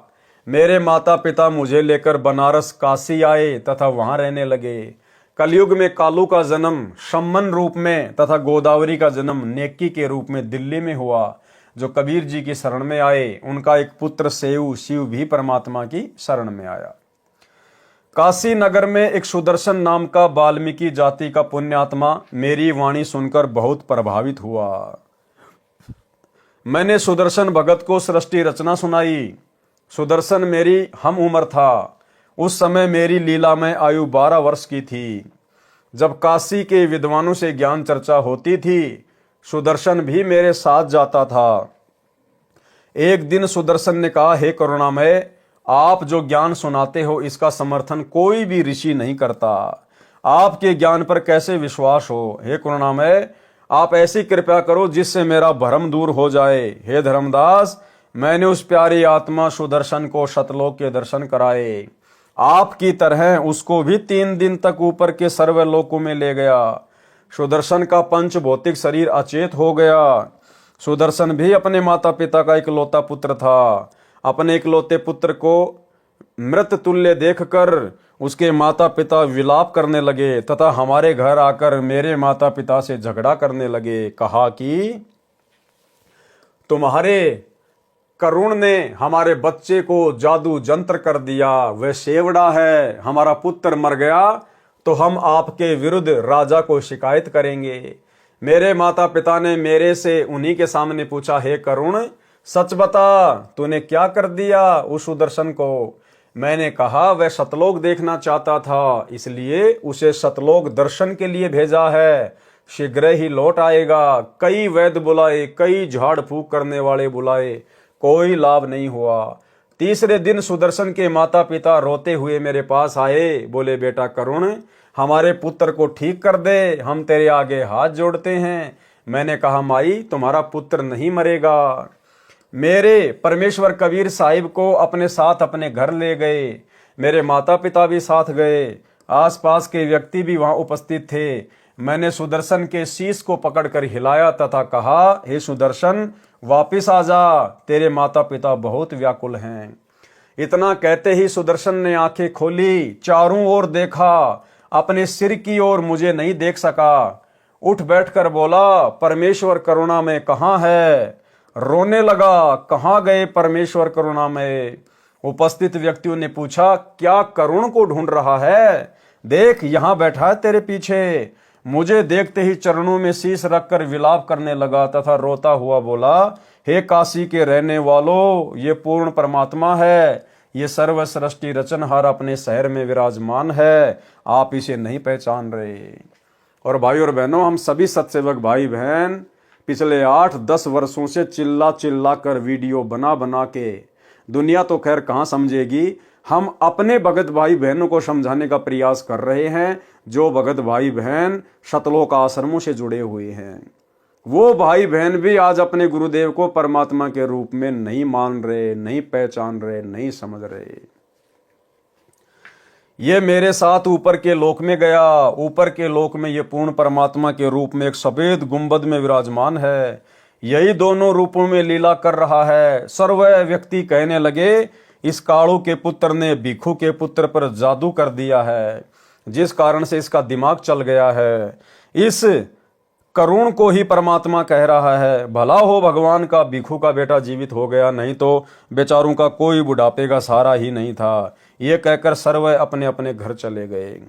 भिखू तथा उसकी पत्नी सुखवंती अपने पुत्र को जीवित देखकर अति प्रसन्न हुए। भगवान विष्णु का प्रसाद बनाया, पूरे मोहल्ले में बांटा गया। सुदर्शन ने मुझसे उपदेश लिया। अपने माता पिता भिखू तथा सुखी को भी मेरे से उपदेश लेने को कहा। दोनों ने बहुत विरोध किया तथा कहा, ये कालू का पुत्र पूर्ण परमात्मा नहीं है बेटा, इसने तेरे ऊपर जादू जंत्र करके मूर्ख बनाया हुआ है। भगवान विष्णु से बड़ा कोई नहीं है। सुदर्शन ने मुझसे कहा, है प्रभु, कृपया मुझे अपनी शरण में रखना। मेरे माता पिता का कोई दोष नहीं है, सर्व मानव समाज इसी ज्ञान पर अटका है। जिस पर आपकी कृपया होगी केवल वही आपको जान व मान सकता है। जिस पर आपकी कृपया होगी केवल वही आपको जान व मान सकता है। तो भाई और बहनों, सत्कर्म मान लेना। इस कलयुग की बिचली पीढ़ी में केवल साध संगति से जुड़े हुए सत्सेवक भाई बहनों के ऊपर ही कबीर परमेश्वर सतगुरु रामपाल जी की असीम दया और कृपया हुई है, जो गुरुदेव ने हम सत्सेवकों से अपनी पहचान करवाई है। हम उनको पहचान गए हैं, जान गए हैं। अन्यथा शतलोक आश्रमों से जुड़े हुए भाई बहन केवल उन्हें अपना गुरु मानते हैं, केवल एक मानुष मानते हैं, माँ के गर्भ से जन्म लेकर आया हुआ व्यक्ति। जिस पर आपकी कृपया होगी केवल वही आपको जान व मान सकता है। इस काल ब्रह्म ने तो पूरे विश्व ब्रह्मा विष्णु शिव सहित को भ्रमित किया हुआ है। हे धर्मदास, सुदर्शन भगत ने काल के जाल को समझकर सच्चे मन से मेरी भक्ति की तथा मेरा साक्षी बना कि पूर्ण परमात्मा कोई अन्य है जो ब्रह्मा विष्णु तथा शिव से भिन्न तथा अधिक शक्तिशाली है। हे धर्मदास, पांडवों की अश्वमेध यज्ञ को जिस सुदर्शन द्वारा संपूर्ण की गई कथा आप सुनते हो, ये वही सुदर्शन वाल्मीकि मेरा शिष्य था। द्वापर युग में मैं 404 वर्ष तक करुणामय शरीर में लीला करता रहा तथा 100 शरीर सतलोक चला गया। फिर धर्मदास जी ने प्रसन्न किया। धर्मदास ने प्रश्न किया, हे प्रभु, आपकी कृपया द्वापर युग में और किन किन पुण्यात्माओं पर हुई? उत्तर दिया गुरुदेव भगवान ने। कबीर परमेश्वर कबीर देव ने कहा, द्वापर युग में एक चंद्र विजय नामक राजा की रानी इंद्रमती को पार किया तथा राजा चंद्र विजय पर भी कृपया की। परमेश्वर कबीर जी द्वारा बताई रानी इंद्रमती को पार करने वाली कथा लेखक संत रामपाल दास जी महाराज के शब्दों में। द्वापर युग में इंद्रमती को शरण में लेना। द्वापर युग में चंद्र विजय नाम का एक राजा था। उसकी पत्नी इंद्रमती बहुत ही धार्मिक प्रवृत्ति की औरत थी। संत महात्माओं का बहुत आदर किया करती थी। उसने एक गुरुदेव भी बना रखा था। उनके गुरुदेव ने बताया था कि बेटी, साधु संतों की सेवा करनी चाहिए। संतों को भोजन खिलाने से बहुत लाभ होता है। एकादशी का व्रत, मंत्र के जाप आदि साधनाएं जो गुरुदेव ने बताई थी, उस भगवत भक्ति में रानी बहुत दृढ़ता से लगी हुई थी। गुरुदेव ने बताया था कि संतों को भोजन खिलाया करेगी तो तू आगे भी रानी बन जाएगी और तुझे स्वर्ग प्राप्ति होगी। रानी ने सोचा कि प्रतिदिन एक संत को भोजन अवश्य खिलाया करूंगी। उसने यह प्रतिज्ञा मन में ठान ली कि मैं खाना बाद में खाया करूंगी, पहले संत को खिलाया करूंगी। इससे मुझे याद बनी रहेगी, कहीं मुझे भूल ना पड़ जाए। रानी प्रतिदिन पहले एक संत को भोजन खिलाती, फिर स्वयं खाती। वर्षों तक ये क्रम चलता रहा। एक समय हरिद्वार में कुंभ के मेले का संयोग हुआ। जितने भी त्रिगुण माया के उपासक संत थे, यानी ब्रह्मा विष्णु महेश के जितने भी उपासक संत थे, सभी गंगा में स्नान के लिए परभी लेने के लिए प्रस्थान कर गए। इस कारण से कई दिन रानी को भोजन कराने के लिए कोई संत नहीं मिला। रानी इंद्रमती ने स्वयं भी भोजन नहीं किया। चौथे दिन अपनी बांदी से कहा कि बांदी, देख ले कोई संत मिल जाए तो, नहीं तो आज तेरी मालकिन जीवित नहीं रहेगी। चाहे मेरे प्राण निकल जाएं, परंतु मैं खाना नहीं खाऊंगी। वह दीन दयाल कबीर परमेश्वर अपने पूर्व वाले भगत को शरण में लेने के लिए न जाने क्या कारण बना देता है। बांदे ने ऊपर अटारी पर चढ़कर देखा कि सामने से एक सफेद कपड़े पहने एक संत आ रहा था। द्वापर युग में परमेश्वर कबीर करुणामय नाम से आए थे। बांदी नीचे आई और रानी से कहा कि एक व्यक्ति है जो साधु जैसा नजर आता है। रानी ने कहा कि जल्दी से बुला ला। बांदी महल से बाहर गई तथा प्रार्थना की कि साहेब, आपको हमारी रानी ने याद किया है। करुणामय साहब ने कहा कि रानी ने मुझे क्यों याद किया है, मेरा और रानी का क्या संबंध है। नौकरानी ने सारी बात बताई। करुणामय कबीर साहिब ने कहा कि रानी को आवश्यकता पड़े तो यहाँ आ जाए, मैं यहाँ खड़ा हूँ। तू बांदी और वो रानी, मैं वहाँ जाऊँ और यदि वह कह दे कि तुझे किसने बुलाया था या उसका राजा ही कुछ कह दे, बेटी संतों का अनादर बहुत पापदायक होता है। बांदी फिर वापस आई और रानी से सब वार्ता कह सुनाई। तब रानी ने कहा कि बांदी मेरा हाथ पकड़ और चल। जाते ही रानी ने दंडोत प्रणाम करके प्रार्थना की कि हे परवरदिगार, चाहती तो ये हूं कि आपको कंधे पर बैठा लूं। करुणामय साहिब ने कहा, बेटी मैं यही देखना चाहता था कि तेरे में कोई श्रद्धा भी है या वैसे ही भूखी मर रही है। रानी ने अपने हाथों खाना बनाया। करुणामय रूप में आए कबीर देव ने कहा कि मैं खाना नहीं खाता, मेरा शरीर खाना खाने का नहीं है। तो रानी ने कहा कि मैं भी खाना नहीं खाऊंगी। करुणामय साहिब जी ने कहा कि ठीक है बेटी, लाओ खाना खाते हैं, क्योंकि समर्थ उसी को कहते हैं जो चाहे सो करे। करुणामय साहिब ने खाना खा लिया। फिर रानी ने पूछा कि जो ये तू साधना कर रही है ये तेरे को किसने बताई है? रानी ने कहा कि मेरे गुरुदेव ने आदेश दिया है। कबीर साहिब ने पूछा, क्या आदेश दिया है तेरे गुरुदेव ने? इंद्रमती ने कहा कि विष्णु महेश की पूजा, एकादशी का व्रत, तीर्थ भ्रमण, देवी पूजा, श्राद्ध निकालना, मंदिर में जाना, संतों की सेवा करना। करुणाओं में कबीर साहिब ने कहा कि जो साधना तेरे गुरुदेव ने दी है तेरे को जन्म और मृत्यु तथा स्वर्ग, नरक व 84 लाख योनियों के कष्ट से मुक्ति प्रदान नहीं कर सकती। रानी ने कहा कि महाराज जी, जितने भी संत हैं अपनी अपनी प्रभुता आप ही बनाने आते हैं, मेरे गुरुदेव के बारे में कुछ नहीं कहोगे, मैं चाहे मुक्त हूं या ना हूं। करुणा में कबीर साहिब ने सोचा कि इस भोले जीव को कैसे समझाएं। इन्होंने तो पूंछ पकड़ ली, उसको छोड़ ही नहीं सकते, मर सकते हैं। करुणा में साहिब ने कहा कि बेटी वैसे तो तेरी इच्छा है, मैं निंदा नहीं कर रहा। क्या मैंने आपके गुरुदेव को गाली दी है या कोई बुरा कहा है? मैं तो भक्ति मार्ग बता रहा हूं कि ये भक्ति शास्त्र विरुद्ध है, तुझे पार नहीं होने देगी और नहीं तेरा कोई आने वाला कर्म दंड कटेगा। और सुन ले, आज से तीसरे दिन तेरी मृत्यु हो जाएगी। न तेरा गुरु बचा सकेगा और न तेरी ये नकली साधना बचा सकेगी। जब मरने की बारी आती है फिर जीव को डर लगता है, वैसे तो नहीं मानता। रानी ने सोचा कि संत झूठ नहीं बोलते, कहीं ऐसा ना हो कि मैं तीसरे दिन ही मर जाऊं। इस डर से करुणामय साहिब से पूछा कि साहिब क्या मेरी जान बच सकती है? कबीर साहिब करुणामय ने कहा कि बच सकती है, अगर तू मेरे से उपदेश लेगी, मेरी शिष्या बनेगी, पिछली पूजाएं त्यागेगी, तब तेरी जान बचेगी। इंद्रमती ने कहा, मैंने सुना है कि गुरुदेव नहीं बदलना चाहिए, पाप लगता है। कबीर साहिब करुणामय ने कहा कि नहीं पुत्री, ये भी तेरा भ्रम है। एक डॉक्टर से औषधि न लगे तो क्या दूसरे से नहीं लेते? एक 5वीं कक्षा का अध्यापक होता है, फिर एक उच्च कक्षा का अध्यापक होता है। बेटी अगली कक्षा में जाना होगा, क्या सारी उम्र 5वीं कक्षा में ही लगी रहेगी? इसको छोड़कर जाना पड़ेगा। तू अब आगे की पढ़ाई पढ़, मैं पढ़ाने आया हूं। वैसे तो नहीं मानती, परंतु मृत्यु दिखने लगी कि संत कह रहा है तो कहीं बात ना बिगड़ जाए। ऐसा विचार करके इंद्रमती ने कहा कि जैसे आप कहोगे मैं वैसे ही करूंगी। करुणा में कबीर साहिब ने उपदेश दिया, कहा कि तीसरे दिन मेरे रूप में काल आएगा, तू उससे बोलना मत। जो मैंने नाम दिया है 2 मिनट तक इसका जाप करना, 2 मिनट के बाद उसको देखना है, उसके बाद सत्कार करना है। वैसे तो गुरुदेव आए तो अति शीघ्र चरणों में गिर जाना चाहिए, ये मेरा केवल इस बार आदेश है। रानी ने कहा ठीक है जी। रानी को तो चिंता बनी हुई थी, श्रद्धा से जाप कर रही थी।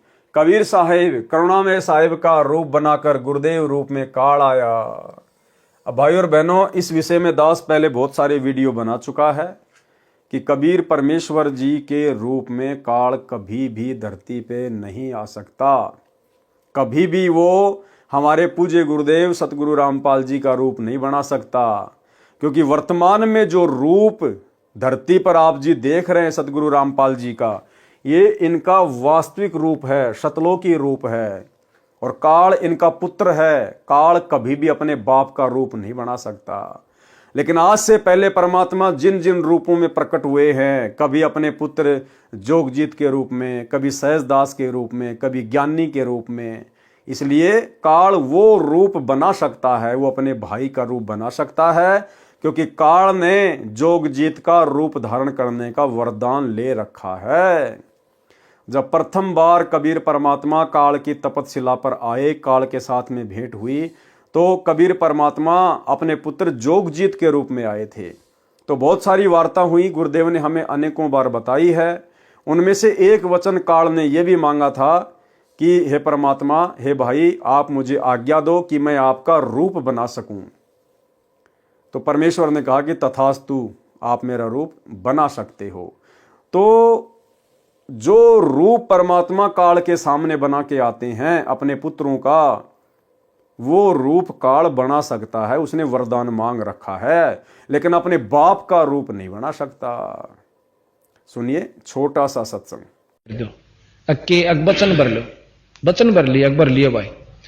नो बोला जी कि चारों युगों में, 3 युगा में जीव थोड़े ले जाना, सतयुग, त्रेता और द्वापर, और चौथा युग जब आवे कलयुग, कितने ले जाइयो। नो बोला वह बड़ी अड़ाई तन तया। अच्छा भाई कोई बात नहीं। दूसरा यह है कि मैं आपका रूप बना सकूं, मैंने ये आज्ञा दे दो। अग बना लिए, तेरे रूप तक की आंट लागेगी। मेरे अंश के पास जिस पास नाम होगा, तेरा रूप रह ही नहीं सकता उसके आगे। तो फिर और एक और कहा कि आप जब जाओ ना मृत मंडल में, तो एक जगन्नाथ के मंदिर को बनवाइयो, क्योंकि वो काल समुद्र नहीं बन देगा, मेरा अंश कृष्ण रूप में जाएगा, कृष्ण बौद्ध रूप में, और अपना मंदिर बनवाओगा, पर समुद्र नहीं बन देगा। बनवा दूंगा भाई। फिर कहते हैं कि त्रेता युग में समुद्र पर पुल बंधवाइयो। अच्छे पंगे पाए रहते थे। तो भाई और बहनों, वीडियो आपने सुना। जिस समय द्वापर युग में परमात्मा ने रानी इंद्रमती को अपनी शरण में लिया था, जिस रूप में वो गए थे, उस समय भाई और बहनों परमात्मा का रूप काल ने नहीं बनाया था। केवल इंद्रमती को डरा धमकाकर अपनी शरण में लेने के लिए सारा खेल परमात्मा ने खेला था। आवाज लगाई, इंद्रमती इंद्रमती। उसको तो पहले ही डर था, सुमरण करती रही, काल की तरफ नहीं देखा। 2 मिनट के बाद जब देखा तो काल का स्वरूप बदल गया। काल का ज्यों का त्यों चेहरा दिखाई देने लगा। करुणा में साहिब का स्वरूप नहीं रहा। जब काल ने देखा कि तेरा तो स्वरूप ही बदल गया, वह जान गया कि इसके पास कोई शक्ति युक्त मंत्र है। ये कहकर चला गया कि तुझे फिर देखूंगा। अब तो बच गई। रानी बहुत खुश हुई, फूली नहीं समाई। कभी अपनी बांदियों को कहने लगी कि मेरी मृत्यु होनी थी, मेरे गुरुदेव ने मुझे बचा लिया। राजा के पास गई तथा कहा कि आज मेरी मृत्यु होनी थी, मेरे गुरुदेव ने रक्षा कर दी, मुझे लेने के लिए काल आया था। राजा ने कहा कि तू ऐसे ही ड्रामे करती रहती है, काल आता तो क्या तुझे छोड़ जाता? ये संत वैसे बहका देते हैं, अब इस बात को वह कैसे माने। खुशी खुशी में रानी लेट गई। कुछ देर के बाद सर्प बनकर काल फिर आया और रानी को डस लिया। ज्यों ही सर्प ने डसा, रानी को पता चल गया। रानी जोर से चिल्लाई, मुझे सांप ने डस लिया। नौकर भागे। देखते देखते एक मोरी पानी निकालने का छोटा छिद्र में से वह सर्प घर से बाहर निकल गया। अपने गुरुदेव को पुकार कर रानी बेहोश हो गई। करुणा में कबीर साहिब वहां प्रकट हो गए। लोगों को दिखाने के लिए मंत्र बोला। वे तो बिना मंत्र भी जीवित कर सकते हैं, किसी जंत्र मंत्र की आवश्यकता नहीं है। इंद्रमती को जीवित कर दिया। रानी ने बड़ा शुक्र मनाया कि हे बंदी छोड़, यदि आज आपकी शरण में नहीं होती तो मेरी मृत्यु हो जाती। भाई और बहनों, इस घटना को जन्म देकर ऐसी लीला करके परमात्मा ने इंद्रमती को भक्ति मार्ग पर दृढ़ कर दिया। साहिब ने कहा कि इंद्रमती, इस काल को मैं तेरे घर में घुसने भी नहीं देता और यह तेरे ऊपर हमला भी नहीं करता, परंतु तुझे विश्वास नहीं होता। तू ये सोचती कि मेरे ऊपर कोई आपत्ति नहीं आनी थी। गुरुजी ने मुझे बहका कर नाम दे दिया, इसलिए तेरे को थोड़ा सा झटका दिखाया है। क्या कह रहे परमात्मा? इसलिए तेरे को थोड़ा सा झटका दिखाया है। यानी परमेश्वर ने जानबूझकर काल का रूप बनाकर, सर्प का रूप बनाकर वो लीला की थी। नहीं तो बेटी तेरे को विश्वास नहीं होता। धर्मदास यहां घना अंधेरा, बिन परचे यानी शक्ति प्रदर्शन, जीव यम का चेहरा। तो परमेश्वर ने जानबूझकर शक्ति का प्रदर्शन किया था। अन्यथा अगर जोगजीत का भी रूप ये काल बनाएगा तो भाई और बहनों ये त्रिकुटी पे बनाएगा। त्रिकुटी से पहले ये कुछ नहीं करता, जीव को नहीं छेड़ता। ये त्रिकुटी पर रूप बनाएगा, वहां पे ठगेगा ये। कबीर साहिब करुणामय ने कहा कि अब जब मैं चाहूंगा तब तेरी मृत्यु होगी। गरीबदास जी कहते हैं कि गरीब काल डरे करतार से, जय जय जय जगदीश, जोरा जोरी झाड़ती पगरज डारे शीस। ये काल कबीर परमेश्वर से डरता है और ये मौत कबीर साहिब के जूते झाड़ती है, अर्थात नौकर तुल्य है। फिर उस धूल को अपने सिर पर लगाती है कि आप जिसको मारने का आदेश दोगे उसके पास जाऊंगी, नहीं मैं नहीं जाऊंगी। अब बताओ ये मौत कितनी डरती है और ये काल कितना डरता है परमात्मा से, फिर भला ये परमात्मा का रूप कैसे बना लेगा। इसलिए वर्तमान में सतगुरु रामपाल जी अपने वास्तविक सतलोकी रूप में हैं और इनका रूप भाई ये काल ना तो यहां बना सकता ना त्रिकुटी पे बना सकता। गरीब काल जो पीसना जोरा है पणिहार, ये दो असल मजूर हैं मेरे साहिब के दरबार। ये काल जो यहाँ का 21 ब्रह्मांड का भगवान ब्रह्म है, जो ब्रह्मा विष्णु महेश का पिता है, ये तो मेरे कबीर साहिब का आटा पीसता है। अब बताओ भगवान का आटा पीसने वाला कैसे भगवान का रूप बना लेगा। अर्थात पक्का नौकर है और जोरा यानी मौत मेरे कबीर साहिब का पानी भरती है, अर्थात एक विशेष नौकरानी है। ये दो असल मजूर मेरे साहिब के दरबार में हैं। कुछ दिनों के बाद करुणामय कबीर साहिब फिर आए, रानी इंद्रमती को शतनाम प्रदान किया। फिर कुछ समय के उपरांत करुणामय साहिब ने रानी इंद्रमती की अति श्रद्धा देखकर सारनाम दिया, परम पद की उपलब्धि करवाई।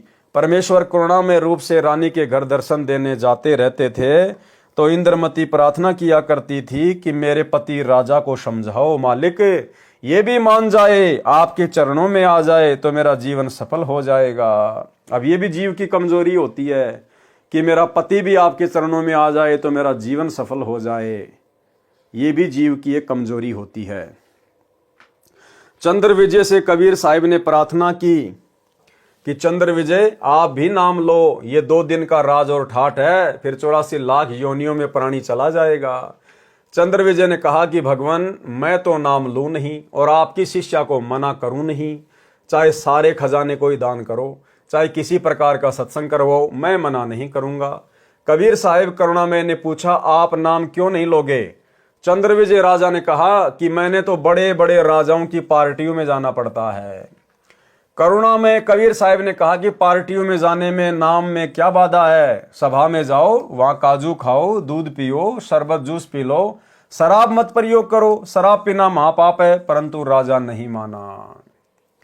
रानी की प्रार्थना पर करुणामय कबीर साहिब ने राजा को फिर समझाया कि नाम के बिना ये जीवन ऐसे ही व्यर्थ हो जाएगा, आप नाम ले लो। अब देखो भाई और बहनों, यहां पर एक पॉइंट है जो हम सब ने समझना है। करुणामय कबीर साहिब ने कहा कि पार्टियों में जाने में नाम को क्या बाधा करेगा, यानी आप पार्टियों में जाते हो जाओ, उससे नाम पे क्या दिक्कत आएगी। सभा में जाओ, वहां काजू खाओ, दूध पियो, शरबत जूस पियो, शराब मत पियो। तो कहीं कोई भाई ये सोच ले कि भाई हम भी पार्टियों में जा सकते हैं, हमने केवल वहां पर भंडारा तो नहीं खाना, जूस वास पी लेंगे, सादा भोजन कर लेंगे, बकवाद नहीं करेंगे। लेकिन भाई और बहनों, वर्तमान समय में ये बकवाद भी नहीं चलेगी। आप कहीं भी जॉब करते हैं, आपके बॉस के लड़के का जन्मदिन है, तो आप इस बात को आधार बना के कहीं पार्टी में चले जाओ कि भाई गुरुजी ने कह रखा है कबीर सागर के सरलार्थ में कि पार्टी में जाने से थोड़ी नाम खंड होता है। भाई और बहनों, वर्तमान में खंड होगा, वर्तमान में मर्यादा टूटेगी। वर्तमान में हमने ऐसी किसी पार्टी में नहीं जाना है ये सोचकर कि वहां पर सादा खाना खा लूंगा और कोई बकवाद नहीं करूंगा। ये वर्तमान में बिल्कुल भी नहीं चलेगा। वर्तमान में यदि आप किसी जन्मदिन की पार्टी में जाओगे या अन्य किसी फंक्शन में जाओगे तो उस भीड़ में भीड़ करने के कारण आपका समर्थन हो गया, आपका सहयोग हो गया। उस पार्टी में जाने मात्र से आपका सहयोग माना जाएगा और तुरंत आपकी मर्यादा खंडित होगी। अगर ज्ञान समझ में आ गया, भगवान समझ में आ गया, तो ऐसी बकवादों की तरफ तो हमने मुंह करके भी नहीं सोना, मुंह करके भी। हाँ, यदि आपके घर में ही यदि कोई जन्मदिन पार्टी मना रहा है, परमात्मा के ज्ञान को नहीं मानता है, तो घर छोड़ के तो हम जाएंगे नहीं। हमने उस दिन उनकी किसी भी फालतू की पूजा पाठ में, बकवादों में सहयोग नहीं करना। बाकी घर आए को खाना खिला सकते हैं, हम सेवा हम कर सकते हैं, लेकिन फालतू की पूजा पाठ या बकवाद में हमने कोई सहयोग नहीं करना है। रानी की प्रार्थना पर करुणामय कबीर साहब ने राजा को फिर समझाया कि नाम के बिना यह जीवन ऐसे ही व्यर्थ हो जाएगा, आप नाम ले लो। राजा ने फिर कहा कि गुरुजी, मुझे नाम के लिए मत कहना, आपकी शिष्या को मैं मना नहीं करूंगा, चाहे कितना ही दान करे, कितना ही सत्संग करवाए। साहिब ने कहा कि बेटी, इस 2 दिन के झूठे सुख को देखकर इसकी बुद्धि भ्रष्ट हो चुकी है, तू प्रभु के चरणों में लगी रहे, अपना आत्म कल्याण करवा। मृत्यु के उपरांत कोई किसी का पति नहीं, कोई किसी की पत्नी नहीं, 2 दिन का संबंध है, अपना कर्म बना बेटी। जब इंद्रमती 80 वर्ष की बूढ़ी हुई, कहाँ 40 साल की उम्र में मर जाना था। जब शरीर भी हिलने लगा तब करुणामय कबीर साहिब बोले, अब बोल इंद्रमती, क्या चाहती है? चलना चाहती है सतलोक? इंद्रमती ने कहा कि प्रभु तैयार हूं, बिल्कुल तैयार हूं दाता। करुणामय साहिब ने कहा कि तेरे पोते या पोती या किसी अन्य सदस्य में कोई ममता तो नहीं है? रानी ने कहा, बिल्कुल नहीं साहेब, आपने ज्ञान ही ऐसा निर्मल दे दिया, इस गंदे लोक की क्या इच्छा करूं। कबीर साहिब करुणामय जी ने कहा कि चल बेटी। रानी प्राण त्याग गई। भाई और बहनों, आने वाले समय में इस सत भक्ति के प्रभाव से, मर्यादा में रहकर आजीवन भक्ति करने के प्रभाव से, आने वाले समय में आप और हम भगत भाई बहनों के भी इसी प्रकार से शरीर छूटेंगे। ना कोई बीमारी से, ना कोई रोग से, ना एक्सीडेंट से, ना लड़ाई झगड़े से। बिल्कुल जैसे पका हुआ आम जरा सी हवा लगते ही तुरंत टूट के नीचे गिर जाता है, इस प्रकार से भगत का शरीर छूटता है। लेकिन दुर्भाग्य, वर्तमान में सतलोक आश्रमों से जुड़े हुए भगत भाई बहनों की किस प्रकार से एक्सीडेंट में, लड़ाई झगड़ों में, फांसी खा खा के, कोरोना में, बीमारियों से अकाल मृत्यु हो रही है। आश्रमों में सेवा करते करते भगत लोग ट्रैक्टर के नीचे दब दब के मर रहे हैं, पानी के टैंकर में मर रहे हैं आश्रमों में। और फिर भी पीला पर्चा निकाल के भगत समाज को गुमराह कर दिया जाता है कि गुरुजी का आदेश आ गया, वो तो मेरा सैनिक था, वो तो सतलोक गया। जबकि परमात्मा क्या कह रहे हैं? ये मौत परमात्मा के हुक्म से चलती है कि हे परमेश्वर, आप जिसके पास जाने को कहोगे उसी के पास जाऊंगी, अन्यथा आपके भगत को हाथ भी नहीं लगाऊंगी। और भाई और बहनों, अगर भक्तों की मौत भी इसी प्रकार से भक्तिहीन जगत वाले लोगों की तरह एक्सीडेंट में या अन्य किसी बीमारी से तड़प तड़प के होगी, फिर एक भक्ति करने वाले भगत में और बकवाद करने वाले जगत के व्यक्ति में भला क्या अंतर हो गया?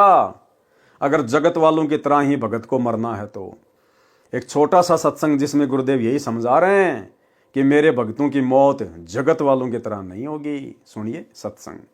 परमात्मा कहते हैं, भाई कहाँ जन्मे का पाले पोसे और खूब लड़ाए लाडे, ना बेरा इस देह के कहाँ खड़ेंगे हाडे। ना जर बेरा कित मारेगा काल। कबीर कहाँ गर्बियो ये काल गह करके से, ना बेरा कित मारेगा यो के घर के परदेश। कहते हैं के फूला फिर से छोटे से नकली सुख मान रहा तू, और काल जो है तेरे बाल पकड़ेगा। काल गह कर केश, कर माने हाथ, केस माने बाल, और ना बेरा कि तुम्हारेगा के घर के प्रदेश। अब आपने उस आंध्र प्रदेश के मुख्यमंत्री की स्थिति देखी, न कह रहे किसी जगह मारेगा काल की तो पानी पैनी अभी ना पावे, वहां पटका ठा के 3 दिन मत नो बेरा पट्टा पड़ा कहाँ पर है। तो पुण्यात्माओं, बात ये नहीं कि वो मर गए इस तरीके से, लेकिन जो थोड़े से जिनको हम बड़े व्यक्ति मानते हैं उनकी दुर्गति होती दिखे ना, जब ये मन पापी ठीक ठिकाना आ जाता है। आम आदमी तो रोजमर्रा है, उसकी तो चिंता नहीं, मानते नहीं। इसे जो जिनको हम सुप्रीम पावर माना थे, मुख्यमंत्री बिरानी के पाड़ मानते थे हम बिना ज्ञान में, और उसकी के दुर्गति हुई। कहते हैं जो भक्ति नहीं करता उनके ये बिरान माटी होंगी, और जो परमात्मा का नाम लेता है उनके साथ ऐसा नहीं होगा, ये गारंटीड बात है। अगर इतना भी अंतर नहीं है तो फिर भगवान की आवश्यकता ही समाप्त हो जाती है। ध्रुव प्रहलाद मीराबाई के इतिहास देख लो। मीराबाई को विष पिलाया गया था, विष भी अमृत बन गया उस परमात्मा की भक्ति और शक्ति से। इसलिए पुण्यात्माओं, आपको जो ये क्रिया कर रहे हैं आपका घनी काम आओगी। अब तो आपको ना इतना महसूस हो रहा है, लेकिन आने वाले समय में कहते हैं कल्पे कारण कौन है, कर सेवा अपनी काम, और मन इच्छा फल देऊंगा जो पड़े मेरे ते काम। आपका मित्र है मुख्यमंत्री, आपका मित्र है प्रधानमंत्री, आपका एक्सीडेंट हो जाता है, एक्सीडेंट में मृत्यु हो जाती है, वो नहीं बचा सकता, चाहे आपको कितना ही निकटतम है, वो स्वयं अपनी जान नहीं बचा सकता। तो वहाँ धनी का रोल शुरू हो जाता है, जहाँ परमात्मा का रोल शुरू होता है, जो ऐसे स्थान पर आपकी रक्षा करेगा। तो हमने इन अन्य सहारों को त्याग कर परमात्मा का आसरा ही लेना चाहिए। तो भाई और बहनों, आप और हमने तो गुरुदेव की मर्यादा में रह के भक्ति करके, और हमने तो सहज मृत्यु को प्राप्त होना है, सहज मृत्यु को। और ये पहचान है, जब तक भगत सहज मृत्यु को प्राप्त नहीं होगा वो कभी भी सतलोक नहीं जा सकता। परमेश्वर कबीर जी करुणा में रानी इंद्रमती की आत्मा को ऊपर ले गए। इसी ब्रह्मांड में एक मानसरोवर है, उस मानसरोवर में इस आत्मा को स्नान कराना होता है। इंद्रमती को वहां पर कुछ समय तक रखा। करुणामय रूप में कबीर परमेश्वर जी ने रानी से पूछा कि तेरी कुछ इच्छा तो नहीं है? यदि इच्छा रही तो दोबारा जन्म देना पड़ेगा। यदि मन में संतान व संपत्ति या पति पत्नी आदि की इच्छा थोड़ी सी भी रह गई तो आत्मा सतलोक नहीं जा सकती। इंद्रमती ने कहा, साहेब आप तो अंतर्यामी हो, कोई इच्छा नहीं है, आपके चरणों की इच्छा है। केवल एक मन में शंका बनी हुई है कि मेरा जो पति था उसने मुझे किसी भी धार्मिक कर्म के लिए कभी मना नहीं किया। नहीं तो आजकल के पति अपनी पत्नियों को बाधा कर देते हैं। यदि वह मुझे मना कर देता तो मैं आपके चरणों में नहीं लग पाती, मेरा कल्याण नहीं होता। उसका इस शुभ कर्म में सहयोग का कुछ लाभ मिलता हो तो कभी उस पर भी दया करना दाता। अब भाई और बहनों, ये भी कमजोरी है। हमने केवल शिक्षा लेनी है, शिक्षा। ये कथाएं हमारे मनोरंजन के लिए नहीं है। हर एक कथा का एक सारांश निकलता है। यदि वर्तमान में कलयुग की बिचली पीढ़ी में गुरुदेव के द्वारा इतना अनमोल गूढ़ ज्ञान परमाणु सहित देने के बावजूद भी यदि आप और हम भगत भाई बहनों की अंत काल में अगर इंद्रमती की तरह जरा भी अपने परिवार के किसी सदस्य में, पोता पोती में, पति पत्नी में, बेटा बेटी में, कार कोठी या संपत्ति में रह गई जरा सी भी, भले आप छुपा दो, भले आप ऊपरी मन से दिखावा करोगे नहीं परमात्मा, नहीं गुरुदेव, मेरी कोई इच्छा नहीं है, लेकिन वो अंतर्यामी है, वो अंदर से देखेगा। और आप परमात्मा को झूठ बोलने के कारण, परमात्मा से छुपाने के कारण डबल दोषी हो जाओगे, डबल दोषी। इसलिए हम भगत भाई बहनों ने ज्ञान को आधार बनाकर यहाँ की किसी भी वस्तु में हमने कोई मोह अंत समय में नहीं लगाना है। केवल परमात्मा के चरण, केवल परमात्मा का सतलोक, केवल परमात्मा की भक्ति, यहां से पीछा छुटवाने का ही प्रयास करना है हमने। करुणामय जी ने देखा कि ये नादान इसके पीछे फिर अटक गई। साहेब बोले, ठीक है बेटी, अभी तू 2-4 वर्ष यहां रह। अब 2 वर्ष के बाद राजा भी मरने लगा, क्योंकि नाम ले नहीं रखा था। यम के दूत आए, राजा चौक में चक्कर खाकर गिर गया। यम के दूतों ने उसकी गर्दन को दबाया, राजा की टट्टी और पेशाब निकल गया। करुणा में कबीर परमेश्वर ने रानी को कहा कि देख तेरे राजा की क्या हालत हो रही है। वहां से कबीर परमेश्वर दिखा रहे हैं। तब रानी ने कहा कि देख लो दाता, यदि उसका भक्ति में सहयोग का कोई फल बनता हो तो दया कर लो। रानी को फिर भी थोड़ी सी ममता बनी थी। परमेश्वर कबीर करुणामय ने सोचा कि ये फिर कालजाल में फंसेगी। ये सोचकर मानसरोवर से वहां गए जहां राजा चंद्रविजय अपने महल में अचेत पड़ा था। यमदूत उसके प्राण निकाल रहे थे। कबीर परमेश्वर जी के आते ही यमदूत ऐसे आकाश में उड़ गए जैसे मुर्दे से गिद्ध उड़ जाते हैं। चंद्रविजय होश में आ गया। सामने करुणामय रूप में परमेश्वर कबीर जी खड़े थे। केवल चंद्रविजय को दिखाई दे रहे थे, किसी अन्य को दिखाई नहीं दे रहे थे। चंद्रविजय चरणों में गिरकर याचना करने लगा, मुझे क्षमा कर दो दाता, मेरी जान बचाओ, क्योंकि उसने देखा कि तेरी जान जाने वाली है। जब इस जीव की आंख खुलती है कि अब तो बात बिगड़ गई। राजा चंद्रविजय गिड़गिड़ाता हुआ बोला, मुझे क्षमा कर दो दाता, मेरी जान बचा लो मालिक। कबीर परमेश्वर ने कहा, राजा आज भी वही बात है, उस दिन भी वही बात थी, नाम लेना होगा। राजा ने कहा, मैं नाम ले लूंगा जी, अभी ले लूंगा नाम। कबीर परमेश्वर ने नाम उपदेश दिया। तथा कहा कि अब मैं तुझे 2 वर्ष की आयु दूंगा, यदि इसमें एक श्वास भी खाली चला गया तो फिर कर्मदंड रह जाएगा। कबीर जीवन तो थोड़ा ही भला, जय सत सुमरण होय, लाख बरस का जीवना लेख धरे न कोई।